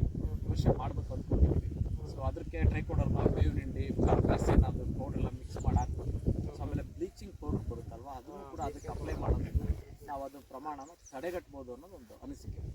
ಮಾಡ್ಬೋದು ಈ ಲೈಟ್ ಮತ್ತೆ ವಿಲ್ಟ್ ಬಿಟ್ರೆ ಬೇರೆ ರೋಗಗಳು ಅಂದ್ರೆ ಯಾವ ಬರ್ಬೋದು? ಲೈಟು ವಿಲ್ಟು ಬಿಟ್ರೆ ಮತ್ತೆ ಗಟ್ಟಿ ಕೊಳೆ ರೋಗ ಬರುತ್ತೆ, ಆಂಥ್ರಾಗ್ನೋಸ್ ಬರುತ್ತೆ, ಚುಕ್ಕೆ ರೋಗ ಬರುತ್ತೆ, ಎಲೆ ಚುಕ್ಕೆ ಬರುತ್ತೆ, ಮತ್ತೆ ಕಾಯಿ ಕೊರಕ ಅಂದ್ರೆ ಅದು ಇನ್ಸೆಕ್ಟ್ಸ್ ಇಂದ ಎಫೆಕ್ಟ್ ಆಗಂಥದ್ದು. ಸೊ ಇವೆಲ್ಲ ಒಂದು ಫಂಗಿಸೈಡ್ ಬರುತ್ತೆ. ಅವು ಹಣ್ಣು ಆದ್ಮೇಲೆ ಒಂದು, ಬಿಫೋರ್ ಹಣ್ಣಿಗೆ ಒಂದು, ಅದನ್ನ ಸ್ವಲ್ಪ ನಾವು ಅವಾಯ್ಡ್ ಮಾಡ್ಕೊಂಡು, ಅವೆಲ್ಲ ನಮ್ಮ ಕೈಯಲ್ಲಿದೆ, ಅದ್ ನಿರ್ವಹಣೆ ಎಲ್ಲ ನಾವು ಔಷಧಿ ಮುಖಾಂತರ ಕಂಟ್ರೋಲ್ ಮಾಡ್ಕೋಬಹುದು. ನಾವು ಕಳೆ ನೀಟಾಗಿ ನಿರ್ವಹಣೆ ಮಾಡ್ಕೋಬೇಕು, ತೋಟ ಸ್ವಚ್ಛವಾಗಿ ಇಟ್ಕೋಬೇಕು. ಆಮೇಲೆ ಪ್ರತಿ ವಾರ ಒಂದು ಔಷಧಿ 6 ರಿಂದ 7 ದಿನಕ್ಕೆ ಔಷಧಿ ಕಡ್ಡಾಯವಾಗಿ ಹೊಡಿಲೇಬೇಕು. ರೈತರು ಏನ್ ಮಾಡ್ತಾರೆ, ರೋಗ ಏನಿಲ್ಲ, ಚೆನ್ನಾಗಿದೆ ತೋಟ, ಮಳೆ ಇಲ್ಲ, ಏನಿಲ್ಲ, ಇವತ್ತು ಹೊಡಿ ಔಷಧಿನ ಮುಂಜಾಗ್ರತೆ ಕ್ರಮ ಒಂದು ತಗೋಬೇಕು. ಒಂದು ತಿಂಗಳಿಗೆ ಒಂದು ಔಷಧಿ ಹೊಡಿತಾರೆ. ಅದು ಮಾಡಬಾರ್ದು. ರೋಗ ಇರ್ಲಿ ಬಿಡ್ಲಿ 6 ದಿನಕ್ಕೆ ಪ್ರತಿ ವಾರ ಒಂದು ಸ್ಪ್ರೇ, ಅಡ್ವಾನ್ಸ್ ಸ್ಪ್ರೇ ಕೊಡೋದ್ರಿಂದ ಹಿಡಿದು ಬೇವಿನ ಎಣ್ಣೆ ಹೊಡಿಯೋದಿರ್ಬೋದು. ನೀವು ಸಾವಯವನೇ ಹೊಡಿರಿ, ನೀವು ಕೆಮಿಕಲ್ಲೇ ಬಳಸಿ ಅಂತ ಇಲ್ಲ, ಯಾವ್ದಾದ್ರು ಒಂದು ಸ್ಪ್ರೇ ಹೊಡಿಯೋದ್ರಿಂದ ನಾವು 100% ವಾರ ಸ್ಪ್ರೇ ಕೊಡೋದ್ರಿಂದ ಅದನ್ನ ಅವಾಯ್ಡ್ ಮಾಡ್ಕೋಬಹುದು ಅಂತ ನಾನು ಹೇಳ್ಬಲ್ಲೆ. ಈಗ ನೀವು ರೋಗಗಳಿಗೆ ಬೋರ್ಡ ಮಾಡ್ಕೊಂತೀರಾ ಸರ್? ಈಗ ಬೋರ್ಡ ದ್ರಾವಣ ಸಿಂಪಡಣೆ ಮಾಡ್ತೀವಿ. ಸೊ ಅದನ್ನ ಪ್ರತಿ ಸಲ ಒಂದ್ಸಲ ಸ್ಟಾರ್ಟಿಂಗ್ ಚಾಟ್ನಿ ಮಾಡ್ದಾಗ ಮಾಡಿರ್ತೀವಿ, ಬಿಫೋರ್ ಮಾಡಿರ್ತೀವಿ, ಮತ್ತೆ ಹಣ್ಣು ಕಚ್ಚಿ ಎಲ್ಲ ಆದಾಗ ಆ ಟೈಮಲ್ಲಿ ಒಂದ್ಸಲ ಮಾಡ್ತೀವಿ, ಮತ್ತೆ ಹಾರ್ವೆಸ್ಟ್ ಆದಾಗ ಒಂದ್ಸಲ ಮಾಡ್ತೀವಿ. 3 ರಿಂದ 4 ಬಾರಿ ಸ್ಪ್ರೇ ಆಗುತ್ತೆ. ಬೋರ್ಡ ಬಿಟ್ರೆ ಮತ್ತೆ ಇನ್ ಬೇರೆ ಏನೇನ್ ಮಾಡ್ತೀರಾ? ಬೋರ್ಡ ದ್ರಾವಣ ಬಿಟ್ರೆ ಮಾಮೂಲಿ ಫಂಗಿಸೈಡ್ಸ್ ಏನು ಬರುತ್ತೆ, ಆ ಒಂದು ಫಂಗಿಸೈಡ್ ಬಳಸ್ತೀವಿ. ನೀವು ಸೀಡ್ ಆಯಿಲ್ ಯಥೇಚ್ಛವಾಗಿ ಪ್ರತಿ ಆಲ್ಮೋಸ್ಟ್ 1 ಸ್ಪ್ರೇ 2 ಸ್ಪ್ರೇ 100% ಮಾಡ್ತೀವಿ. 1 ಸ್ಪ್ರೇ ಬಿಟ್ಟರೆ 1 ಸ್ಪ್ರೇ ಬಿಟ್ಟರೆ ಕೆಮಿಕಲ್ ಬರ್ತಾ ಹೋಗ್ತವೆ. ಈಗ ಬ್ಲೈಟ್ ಇರ್ಬೋದು, ಫಂಗಸ್ ಇರ್ಬೋದು, ಸುಮಾರು ಟೈಪ್ಸ್ ಆಫ್ ಕೆಮಿಕಲ್ ಇದೆ ಕಂಪನಿದು. ಹೆಸರು ಹೇಳ್ತಾ ಹೋದ್ರೆ ಸಂಜೆವರೆಗೂ ಮುಗಿಯೋದೇ ಇಲ್ಲ. ಹಂಗಾಗಿ ಸುಮಾರು ಕೆಮಿಕಲ್ಸ್ ಇದೆ, ಕೆಮಿಕಲ್ಸ್ ಮಾಡ್ತಾ ಹೋಗ್ತೀವಿ. ಬಟ್ ಆದಷ್ಟು ಆರ್ಗ್ಯಾನಿಕಲಿ ಮಾಡೋದ್ರಿಂದ ರೆಸಿಸ್ಟೆನ್ಸ್ ಪವರ್ ಅನ್ನ ಕಾಪಾಡಿ ಅಂತ ನಾನು ರೈತರಿಗೆ. ರೆಸಿಸ್ಟೆನ್ಸ್ ಪವರ್ ಇದ್ರೆ ಒಂದು ಔಷಧಿ ಸ್ಪ್ರೇ ಮಾಡಿಲ್ಲ ಅಂದ್ರೂ ನಿನ್ನ ತೋಟ ಸದೃಢವಾಗಿರುತ್ತೆ. ಯಾವ್ದು ರೋಗ ಬಂದ್ರೂ ತಡೆಗಟ್ಟುಕೊಳ್ಳೋ ಶಕ್ತಿ ಅದರಲ್ಲಿ ಇರೋದ್ರಿಂದ ಅನುಕೂಲ ಅನ್ನೋದು ನಮ್ಮ. ಈಗ ರೋಗಗಳಾಯ್ತು ಸರ್, ಈಗ ಕೀಟ ಥ್ರಿಪ್ಸ್ ಬಹಳ ಇದ್ರಲ್ಲಿ, ಹೊಸ ಚಿಗುರು ಸ್ಟಾರ್ಟ್ ಆಯ್ತು ಅಂದ್ರೆ ಥ್ರಿಪ್ಸ್ ಬಂತು ಅಂತಾನೆ ಅರ್ಥ. ಅಲ್ಲಿ ಈಗ ಥ್ರಿಪ್ಸ್ ಯಾವ ತರ ನಿರ್ವಹಣೆ ಮಾಡ್ತೀರಾ ಈಗ? ಸರ್, ಈಗ ಥ್ರಿಪ್ಸ್ ಬಂದ್ರೆ ನಮ್ಮಲ್ಲಿ ಸ್ಟಾರ್ಟಿಂಗ್ ನಾವು 4 ಎಲೆ ಆಗಿ ಫ್ಲವರಿಂಗ್ ಸ್ಟಾರ್ಟ್ ಆಗೋ ಸ್ಟೇಜ್ ಇಂದ ಬಹಳ ಕಾಡುತ್ತೆ. ರೈತರು ಏನ್ ಮಾಡ್ತಾರೆ, ತುಂಬಾ ದೊಡ್ಡ ಕೆಮಿಕಲ್ ಒಂದೇ ಸಲ ತರ್ತಾರೆ, ಬ್ರಹ್ಮಾಸ್ತ್ರ ಆಗಿರುತ್ತೆ, ಅದು ಎಕ್ಸಸ್ ಪವರ್ ಇರುತ್ತೆ, ಅಂಥದ್ದು ಅಡ್ವಾನ್ಸ್ ಸ್ಪ್ರೇ ಮಾಡ್ತಾರೆ. ಅಷ್ಟೊಂದೇನು ಅವಶ್ಯಕತೆ ಇರೋದಿಲ್ಲ. ತೋಟ ಸ್ವಚ್ಛವಾಗಿದ್ದು ನಾವು ಟ್ರ್ಯಾಪ್ಸ್, ಎಲ್ಲೋ ಟ್ರ್ಯಾಪ್ಸ್ ಮುಖಾಂತರ, ಸ್ಟಿಕ್ಕಿ ಟ್ರ್ಯಾಪ್ಸ್ ಇರ್ಬೋದು, ಫಿರ್ಮೋನ್ ಟ್ರ್ಯಾಪ್ಸ್ ಇರ್ಬೋದು, ಸೊ ಅವನ್ನೆಲ್ಲ ನಾವು ಬಳಕೆ ಮಾಡ್ಕೊಳ್ಳೋದ್ರಿಂದ ಟ್ರಿಪ್ಸ್ ಸಾಕಷ್ಟು ಪ್ರಮಾಣದಲ್ಲಿ ಅವಾಯ್ಡ್ ಆಗುತ್ತೆ. ಒಂದು. ಎರಡನೇದು, ಸುತ್ತ ನಾವು ಬೇಲಿ ತರ ಹಸಿರು ಗ್ರೀನ್ ಬೆಲೆ ಅಂದ್ರೆ ಲೈವ್ ಫೆನ್ಸಿಂಗ್ ಅಂತ ಹೇಳ್ತೀವಿ. ಹುಲ್ಲು ಬೆಳೆಸೋದಿರ್ಬೋದು, ಕ್ಲೇರಿಸಿಡಿಯ ಪ್ಲಾಂಟ್ಸ್ ಇರ್ಬೋದು, ತೋಟ ನಿರ್ವಹಣೆ ಇರ್ಬೋದು, ಫಿಶ್ ಕಟ್ಟೋದಿರ್ಬೋದು, ಆಮೇಲೆ ಎಲ್ಲ ಯೆಲ್ಲೋ ಟ್ರ್ಯಾಕ್ ಮತ್ತೆ ಬ್ಲೂ ಟ್ರ್ಯಾಪ್ಸ್ ಕಟ್ಟೋದ್ರಿಂದ ಇರ್ಬೋದು, ಊಜಿ ಬಾಕ್ಸ್ ಹಾಕೋದ್ರಿಂದ ಇರ್ಬೋದು. ಇವೆಲ್ಲದನ್ನು ಮಾಡೋದ್ರಿಂದ ನಾವು ಆದಷ್ಟು ಕೆಮಿಕಲ್ ಬಳಸ್ದಂಗೆ ಅವಾಯ್ಡ್ ಮಾಡ್ಕೊಂಡು ನ್ಯಾಚುರಲಿ ಟ್ರಿಪ್ಸ್ ಅವಾಯ್ಡ್ ಮಾಡ್ಕೋಬಹುದು. ಅದ್ರ ಒಟ್ಟಿಗೆ ಬೇವಿನ ಎಣ್ಣೆ ಸ್ಪ್ರೇ ಮಾಡೋದಿರ್ಬೋದು. ಇವು ತುಂಬಾ ಮೇಜರ್ ಆಗಿ ಕಾಡೋಕ್ಕೆ ಸಮಸ್ಯೆ ಇದೆ ಅಂದ್ರೆ ನಾವು ಕೆಮಿಕಲ್ಸ್ ಅನ್ನು ಸಣ್ಣ ಪುಟ್ಟ ಕೆಮಿಕಲ್ ಅಲ್ಲಿ ಮೇಂಟೈನ್ ಮಾಡ್ಕೊಂಡು ಅದು ಏನಂತ ಸಮಸ್ಯೆ ಮಾಡಲಾರ. ಎಲ್ಲೋ ಟ್ರ್ಯಾಪ್ಸ್ ಅಂತ ಹೇಳಿದ್ರಿ, ಈಗ ಅದು ಗಿಡಕ್ಕೆ ಒಂದೊಂದು ಹಾಕ್ತೀರಾ ಏನು ಈಗ ಅಲ್ಲಲ್ಲೇ ಇಲ್ಲ? ಏನ್ ಗಿಡಕ್ಕೆ ಒಂದೇ ಅಂತ ಏನಿಲ್ಲ, ಒಂದು ಸಾಲಲ್ಲಿ ಒಂದು 3 ರಿಂದ 4 ಎಕರೆಗೆ ಒಂದು 20 ರಿಂದ 30 ಇದ್ರೆ ತುಂಬಾ ಅನುಕೂಲ ಅನ್ನೋದು ನಮ್ಮ ಅಭಿಪ್ರಾಯ. ಯಾಕೆಂದ್ರೆ ಇದು ಲಕ್ಷಾನುಗಟ್ಟಲೆ ಲಾಭ ಬರುತ್ತೆ ಅಂತ ನಿರೀಕ್ಷೆ ಮಾಡಿದಾಗ ನಾವು ಸ್ವಲ್ಪ ಬಂಡವಾಳ ಹಾಕಿ ಅದನ್ನ ಮಾಡೋದ್ರಿಂದ ಏನ್ ನಮ್ಗಂತ ಇದು ಆಗಲ್ಲ ಅನ್ನೋದು ನಮ್ಮ ಅನಿಸಿಕೆ. ಈಗ ನೀವು ಬೇವಿನ ಎಣ್ಣೆ ಆ ತರನು ಬಳಸ್ಕೊಂತೀರಾ, ಅವನ್ನ ಸ್ಪ್ರೇ ಮಾಡ್ತೀರಾ? ಖಂಡಿತ. ಬರೀ ಕೆಮಿಕಲ್ಲೇ ಮಾಡಬಾರ್ದು. ಬರೀ ಕೆಮಿಕಲ್ಲೇ ಮಾಡಬಾರ್ದು. ಒಂದು ಆರ್ಗ್ಯಾನಿಕ್, ಒಂದು ಕೆಮಿಕಲ್, ಒಂದು ಎಲ್ಲದನ್ನು ಮಿಕ್ಸ್ ಮಾಡ್ತಾ ಹೋದಾಗ ನಾವು ಒಳ್ಳೆ ಬೆಳೆ ತೆಗಿಲಿಕ್ಕೆ ಅನುಕೂಲ. ಈಗ ಸರ್ ಬರೀ ಕೆಮಿಕಲ್ಲೇ ಮಾಡಿದ್ರೆ ಈಗ ಕೀಟಗಳಲ್ಲಿ ನಿರೋಧಕ ಶಕ್ತಿ ಬರುತ್ತೆ. ಹಂಗಾಗಿ ನಾವು ಎಲ್ಲ ಸಮಗ್ರ ಕೀಟ ನಿರ್ವಹಣೆ ಪದ್ಧತಿ, ಸಮಗ್ರ ರೋಗ, ಸಮಗ್ರ ಪೋಷಕಾಂಶ ನಿರ್ವಹಣೆ ಪದ್ಧತಿ ಫಾಲೋ ಮಾಡಿದ್ರೆ ಮಾತ್ರ ಉತ್ತಮವಾದ ಬೆಳೆ ಪಡಿಬೋದು ಅಂತ ಹೇಳ್ತಿದ್ದೀರಾ? ಖಂಡಿತ ಸರ್. ನಾವು ಬರೀ ಕೆಮಿಕಲ್ ಮೇಲೆ ಅವೈಲಬಲ್ ಆಗ್ಬೋದು, ಬರೀ ರಾಸಾಯನಿಕ ಸಾವಯವ ಮೇಲೆ ಇರ್ಬೋದು. ಅವಶ್ಯಕತೆ ತಕ್ಕಂತೆ ಏನಿದೆ ಸ್ವಲ್ಪ ಪ್ರಮಾಣದಲ್ಲಿ ಎಲ್ಲದನ್ನು ಮಿಶ್ರಣ ಮಾಡಿ ಎಲ್ಲವನ್ನು ಒಳಗೊಂಡು ನಾವು ಬೆಳೆ ಬೆಳೋದ್ರಿಂದ ನಾವು ಏನು ಎಕ್ಸ್ಪೆಕ್ಟ್ ಮಾಡ್ತೀವೋ ಅಷ್ಟು ಒಂದು ಇಳುವರಿನ ತೆಗಿಬೋದು ಅನ್ನೋದು ನಮ್ಮ ಅಭಿಪ್ರಾಯ. ನಾವು ತೆಗೆದಿದ್ದೀವಿ ಕೂಡ. ಸುಮಾರು ಜನ ಟಿಶ್ಯೂ ಕಲ್ಚರ್ ಗಿಡ ತರ್ತಾರೆ. ಈಗ ಇಲ್ಲಿ ನೀವೇ ಗೂಟಿ ಮಾಡ್ತಿದ್ದೀರಾ, ಈಗ ಹಾಕಿರೋದು ಗೂಟಿ ಗಿಡನೇ ಎಲ್ಲ? ಹೌದು. ಗೂಟಿ ನೀವೇ ಕಟ್ತೀರಾ ಇಲ್ಲಿ? ಹೌದು, ನಾವೇ ಇದನ್ನ ಗೂಟಿ ನಾವೇ ಕಟ್ಟಿಸ್ತೀವಿ. ಅಂದ್ರೆ ಇದನ್ನ ಕಟ್ಟೋರು ಸಪರೇಟ್ ಆಗಿರ್ತಾರೆ. ಸೊ ಅವ್ರಿಗೆ ಒಂದು ಗೂಟಿಗೆ ಇಷ್ಟು ರುಪೀಸ್, ಈಗ 4 ರುಪೀಸ್, 4.3 ರುಪೀಸ್ ಈ ತರ ಪ್ರೈಸ್ ಇರುತ್ತೆ. ಅವ್ರಿಗೆ ಕೊಟ್ರೆ ಅವರು ಒಳ್ಳೆ ಸೆಲೆಕ್ಟ್ ಅಂದ್ರೆ ರೋಗ ಮುಕ್ತ ಗಿಡಗಳು ಆಯ್ಕೆ ಮಾಡ್ಕೋಬೇಕು ಫಸ್ಟ್. ಇವಾಗ ಈ ಗಿಡದಲ್ಲಿ ಗೂಟಿ ಕಟ್ಸಿದೀವಿ, ಇದು ರೋಗ ಮುಕ್ತವಾಗಿರುತ್ತೆ ಗಿಡ. ಸೊ ಅದರಲ್ಲಿ ನಾವು ಗಟ್ಟಿ ಕಡ್ಡಿ ಅಂದ್ರೆ ಬ್ಲಾಕ್ ಕಡ್ಡಿ, ಸ್ಟೆಮ್ ಚೆನ್ನಾಗಿರೋಂಥದಕ್ಕೆ ಹೊಸ ಕಡ್ಡಿಗಳಿಗೆ ನಾವು ಕಟ್ಟೋದ್ರಿಂದ ಹಿಡಿದು ಗೂಟಿ ರೋಗ ಇರಬಾರ್ದು ಅಷ್ಟೇ. ಅಂದ್ರೆ ಬ್ಯಾಕ್ಟೀರಿಯಲ್ ಸಮಸ್ಯೆ ಇಲ್ಲೇ ಇದ್ರೆ ನಮಗೆ ಅದ್ಭುತವಾಗಿ ಬರುತ್ತೆ. ಇದನ್ನ ಕಟ್ಟಿದಾದ್ಮೇಲೆ 60 ದಿನ ಇದರಲ್ಲಿ ಬಿಡಬೇಕು. 60 ದಿನ ಆದ ನಂತರ ಮತ್ತೆ ಈ ಕಡ್ಡಿನ ಕಟ್ ಮಾಡ್ತೀವಿ. ಈ ಕಡ್ಡಿನ ಕಟ್ ಮಾಡಿ ಪ್ಯಾಕೆಟ್ ಅರ್ಧ kg ಅಥವಾ 1 kg ಪ್ಯಾಕೆಟ್ ಅಲ್ಲಿ ಮಣ್ಣನ್ನ ತುಂಬಿ ಅದಕ್ಕೆ ಟ್ರೈಕೋಡರ್ಮಾ, ಸೂಡೋಮೋನಾಸ್ ಹಿಂಗೆ ಆಡ್ ಮಾಡಿ ಆ ಮಣ್ಣಲ್ಲಿ ಈ ಕಡ್ಡಿನ ತಗೊಂಡು ಇದು ಚಿಗುರೆಲ್ಲ ತೆಗೆದುಬಿಟ್ಟು ಅದಕ್ಕೆ ಇಡ್ತೀವಿ. ಮತ್ತೆ ಆ ಮಣ್ಣಲ್ಲಿ ಹೊಸ ಚಿಗುರು ಬಿಟ್ಟು ಆ ಬೇರೆ ಆ ಮಣ್ಣಿಗೆ ಬಿಡೋದ್ರಿಂದ ಅದನ್ನ ಮತ್ತೆ 45 ರಿಂದ 60 ದಿನ ಪ್ಯಾಕೆಟ್ ಅಲ್ಲಿ ಬೆಳೆಸ್ಕೊಂತೀವಿ. ಆ ಪ್ಯಾಕೆಟ್ ಅನ್ನ ಮತ್ತೆ ನಾವು ಭೂಮಿಗೆ ಇಡೋದ್ರಿಂದ ಸೊ ಅದು ನಮಗೆ ಸಸಿಯಾಗಿ ಡೆವಲಪ್ ಆಗುತ್ತೆ. ಈಗ ಗೂಟಿ ಕಟ್ಟಕ್ಕೆ ಈ ತರ ಗಿಡಗಳು ಬಿಟ್ಕೊಂಡಿರ್ತೀರಾ ಸಪ್ರೇಟ್ ಈ ಆಗಿ? ತರ ಸಪರೇಟ್ ಆಗಿರ್ಬೇಕು, ವಾತಾವರಣಕ್ಕೆ ಸಂಬಂಧಪಟ್ಟಂತೆ ರೋಗ ರುಜಿನ ಇಲ್ಲದೆ ಇರೋ ತರ ತುಂಬಾ ಕ್ಲೀನ್ ಆಗಿರೋಂಥವಾದ್ರೆ ತುಂಬಾ ಸೂಕ್ತ. ಯಾಕಂದ್ರೆ ರೋಗ ಇತ್ತು ಅಂತ ಅಂದ್ರೆ ಏನಾಗುತ್ತೆ, ಈ ಕಡ್ಡಿ ತಗೊಂಡೋಗಿ ಆ ಪಾಕೆಟ್ಗೆ ಆ ತೋಟಕ್ಕೆ ರೋಗ ಹರಡೋ ಸಾಧ್ಯತೆ ಇರೋದ್ರಿಂದ ರೋಗ ಇಲ್ಲದೆ ಇರೋ ಗಿಡದಲ್ಲಿ ಆಯ್ಕೆ ಮಾಡ್ಕೊಂಡ್ಬಿಟ್ಟು ನಾವು ಗೂಟಿ ಮಾಡಿಸ್ತೀವಿ. ಈಗ ಒಂದ್ ಗಿಡದಲ್ಲಿ ಎಷ್ಟು ಇವಾಗ ಈ ಗಿಡದಲ್ಲಿ ಸುಮಾರು ಒಂದು 500 ಗೂಟಿ ಇದೆ. ಅಂದ್ರೆ ಇಡೀ ಗಿಡ ಪೂರ್ತಿ ನಾವು ಕಟ್ಟಿರೋದ್ರಿಂದ ನಾವು ಗೂಟಿ ಕಟ್ಲಿಕ್ಕೆ ಅಂತಲೇ ಸಪರೇಟ್ ಆಗಿ ಬಿಟ್ಟಿರ್ತೀವಿ ನಾವು. ಹಂಗಾಗಿ ನಾವು ಒಂದೇ ಗಿಡದಲ್ಲಿ 300, 500, 400 ಈ ತರ ಕಡ್ಡಿ ಸಿಗುತ್ತೆ ನಮಗೆ. ಈಗ ಟಿಶ್ಯೂ ಕಲ್ಚರ್ ಮಾಡೋದಕ್ಕೂ ಈ ಗೂಟಿಗೂ ಏನು ಟಿಶ್ಯೂ ಕಲ್ಚರ್ ಅಂದ್ರೆ ನಾವು ಅದು ಫ್ರೀ, ಈಗ ಡಿಸೀಸ್ ಫ್ರೀ ಅಂತ ಹೇಳ್ತಾರೆ ಒಂದು, ಆಮೇಲೆ ತುಂಬಾ ಬೇಗ ಡೆವಲಪ್ ಫ್ರೀ ಅಷ್ಟೇ, ಅದು ರೆಸಿಸ್ಟೆಂಟ್ ಏನಲ್ಲ. ಇದಾದ್ರೆ ಗೂಟಿದಾರೆ ನಾವು ಪ್ರಾಕ್ಟಿಕಲ್ ಬೆಳೆ ಬೆಳೆದಿರೋ ತೋಟ ನೋಡ್ಬೋದು, ಅದ್ರಲ್ಲಿ ನಾವು ತೋಟ ನೋಡ್ಲಿಕ್ಕೆ ಸಾಧ್ಯ ಆಗಿರಲ್ಲ. ಆಮೇಲೆ ನಮ್ಮ ವಾತಾವರಣಕ್ಕೆ ಆದಷ್ಟು ಗೂಟಿ ನಮಗೆ ಸೂಕ್ತ ಆಗಿರುತ್ತೆ, ರೆಸಿಸ್ಟೆನ್ಸ್ ಪವರ್ ಇರುತ್ತೆ, ಹಣ್ಣು ಯಾವ ತರ ಬಂದಿರುತ್ತೆ ಆ ಗಿಡದಲ್ಲಿ ಅಂತೇಳಿ ಗೊತ್ತಿರುತ್ತೆ.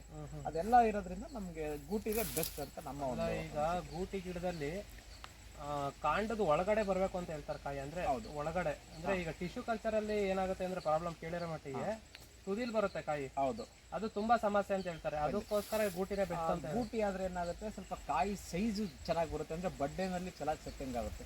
ಟಿಶ್ಯೂ ಕಲ್ಚರ್ ಆದ್ರೆ ಅದು ನೀವು ಹೇಳ್ದಂಗೆ ಎಳೆ ಚಿಗುರು ಮುಖಾಂತರ ಬರುತ್ತೆ, ಸ್ವಲ್ಪ ಸೈಜ್ ಕಡಿಮೆ ಇರುತ್ತೆ ಅನ್ನೋದೊಂದು. ಸೊ ಟಿಶ್ಯೂ ಕಲ್ಚರ್ದಕ್ಕೂ ಇದಕ್ಕೂ ಡಿಫ್ರೆನ್ಸ್ ಅಂದ್ರೆ ಅದರಲ್ಲಿ ಸ್ವಲ್ಪ ಸೈಜ್ ಪ್ರಮಾಣ ಕಡಿಮೆ ಇರುತ್ತೆ. ಅದೇ ಗೂಟಿ ಕಡ್ಡಿ ಆದ್ರೆ ಗ್ರೋತ್ ಚೆನ್ನಾಗಿರುತ್ತೆ, ಆಮೇಲೆ ಇಳುವರಿ ಚೆನ್ನಾಗಿ, ಎಕ್ಸಸ್ ಕೀಪಿಂಗ್ ಕ್ವಾಲಿಟಿ ಚೆನ್ನಾಗಿ ಬರುತ್ತೆ, ಒಳ್ಳೆ ಸೈಜ್ ಇಂಪ್ರೂವ್ಮೆಂಟ್ ಆಗಿ ಕಲರಲ್ಲಿ ಆಗಿರ್ಬೋದು, ಸೊ ಕ್ವಾಂಟಿಟಿನಲ್ಲಾಗಿರ್ಬೋದು, ಕ್ವಾಲಿಟಿನಲ್ಲಾಗಿರ್ಬೋದು ಭಾಳ ಚೆನ್ನಾಗಿರುತ್ತೆ ಅನ್ನೋದು ನಮ್ಮ ಅನಿಸಿಕೆ. ಯಾಕಂದ್ರೆ ನಾವು 7 ವರ್ಷದಿಂದ ಬೆಳೆದಿದ್ದೀವಿ, ಸುಮಾರು ಜನಕ್ಕೆ ನಮ್ಮ ಗೂಟಿ ಕೊಟ್ಟಿದ್ದೀವಿ, ಅವ್ರ ಹತ್ರನೂ ಬೆಳೆದು ರಿಸಲ್ಟ್ ಬಂದಿರೋದ್ರಿಂದ ರೆಸಿಸ್ಟೆನ್ಸ್ ಪವರ್ ಕೂಡ ಚೆನ್ನಾಗಿರುತ್ತೆ. ಬಟ್ ರೋಗ ಮುಕ್ತ ಗಿಡಗಳನ್ನು ಮಾತ್ರ ಭಾಳ ಹುಷಾರಿನಲ್ಲಿ ಆಯ್ಕೆ ಮಾಡ್ಕೊಳ್ಳೋದು ನಮಗೆ ಭಾಳ ಮುಖ್ಯ ಆಗಿದೆ. ಅಷ್ಟೋದ್ರಿಂದ ಗೂಟಿ ತುಂಬಾ ಒಳ್ಳೇದು. ಅಂದ್ರೆ ಈಗ ಇದು ಕಡ್ಡಿ ಇದೆ, ಇವಾಗ ಇದು ಆಲ್ರೆಡಿ ಕಟ್ಟಿರೋದೆ.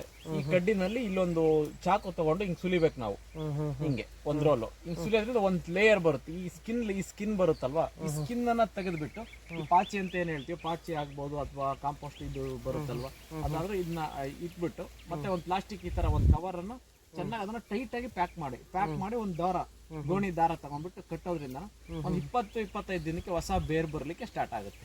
ಅಂದ್ರೆ ತೇವಾಂಶ ಇರಬೇಕು. ಸಪೋಸ್ ಮಳೆಗಾಲ ಇತ್ತು ಅಂದ್ರೆ ನಾವು ಹೊಸ ನೀರು ಕೊಡೋ ಅವಶ್ಯಕತೆ ಇರಲ್ಲ. ಮಳೆಗಾಲ ಇಲ್ಲ ಅಂದ್ರೆ ನಾವು ವಾಟರ್ನ ಸ್ಪ್ರೇ ಮಾಡ್ತಾ ಇರ್ಬೇಕು. ಅಂದ್ರೆ ಇದು ಪಾಚಿ ಹಾರಬಾರದು. ತಂಪಿತ್ತು ಅಂದ್ರೆ ಬೇರು ಚೆನ್ನಾಗಿ ಉತ್ಪತ್ತಿ ಆಗುತ್ತೆ. ಈಗ ಅದು ಎಷ್ಟು ದಿನಕ್ಕೆ ಕಟ್ ಮಾಡೋದು ಇದನ್ನ? ಇದು 60 ದಿನ, 60 ದಿನ ತನಕ ಬಿಡೋದು. 60 ದಿನ ತನಕ ಇದರಲ್ಲೇ ಇದ್ರೆ ಒಳ್ಳೆ ಬೇರು ಬರುತ್ತೆ. ಉದಾಹರಣೆಗೆ ಆಲ್ರೆಡಿ ಇಲ್ಲಿ ಕಟ್ಟಿರೋ ಕಾಣಿಸ್ತಿರ್ಬೋದು ನಿಮಗೆ, ಇದೆಲ್ಲ ಬೇರು ಕಾಣಿಸ್ತಾ ಇರುತ್ತೆ ಒಳಗಡೆ ಎಲ್ಲಾನು, ಎಲ್ಲ ಬೇರು ಬಂದಿರುತ್ತೆ ನೋಡ್ರಿ. ಇದೆಲ್ಲ ಬೇರು ಇದೆಲ್ಲ ಬಹಳ ಚೆನ್ನಾಗಿ ಬಂದಿರುತ್ತೆ. ಈ ತರ ಬೇರು ಬಂದಾಗ ನಾವು ಇದನ್ನ ಕಡ್ಡಿ ಕಟ್ ಮಾಡಿ ಪ್ಯಾಕೆಟ್ಗೆ ಹಾಕೋದ್ರಿಂದ ಈ ಬೇರು ಹೊಸ ಮಣ್ಣಲ್ಲಿ ಹೋಗಿ ಬೇರು ಮತ್ತೆ ಸಸಿಯಾಗಿ ಡೆವಲಪ್ ಆಗುತ್ತೆ. ಈಗ ಪ್ಯಾಕೆಟ್ ಆಗಕ್ಕೆ ಒಂದು 2 ತಿಂಗಳು ಬಿಡಬೇಕು. ಒಂದು 1.5 2 ತಿಂಗಳಿದ್ರೆ ಚೆನ್ನಾಗಿ ಸಸಿ ಗ್ರೋತ್ ಆಗುತ್ತೆ. ಸೊ ಸಪೋಸ್ ಯಾವ್ದಾದ್ರು ವೀಕ್ ಇತ್ತು ಅಂದ್ರೆ ಗಿಡ ಅದು ಹೋಗುತ್ತೆ, ಕ್ವಾಲಿಟಿ ಇರೋದು ಉಳ್ಕೊಳ್ಳುತ್ತೆ. ಸೊ ಹಂಗಾಗಿ ಅದು ಬಹಳ ನಮಗೆ ಅನುಕೂಲ ಆಗುತ್ತೆ. ಇಷ್ಟು ಇದು ಒಂದು ಗೂಟಿ ಕಟ್ಟೋ ಒಂದು ಪ್ರೋಸೆಸ್ ಅಂದ್ರೆ.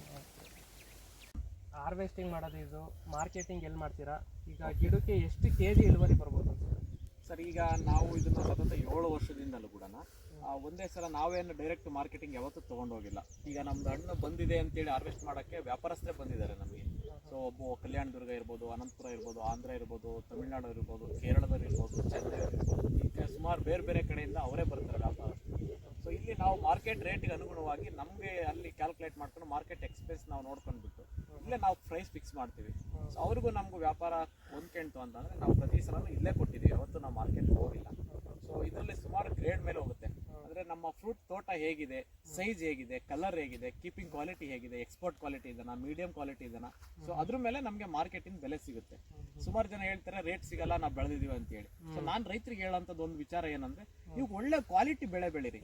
ಕ್ವಾಲಿಟಿ ಕ್ರಾಪ್ ಇತ್ತು ಅಂದ್ರೆ ಕೀಪಿಂಗ್ ಕ್ವಾಲಿಟಿ ಚೆನ್ನಾಗಿ ಮೇಂಟೈನ್ ಮಾಡಿದ್ರೆ 100% ಯಾವುದೇ ಟೈಮಲ್ಲಿ ರೇಟ್ ಇಲ್ಲ ಅಂದ್ರೂ ನಮ್ಮ ಹಣ್ಣಿಗೆ ಬೆಲೆ 100% ಒಳ್ಳೆ ಬೆಲೆ ಸಿಗುತ್ತೆ ಅನ್ನೋದು ನಮ್ಮ ಅಭಿಪ್ರಾಯ.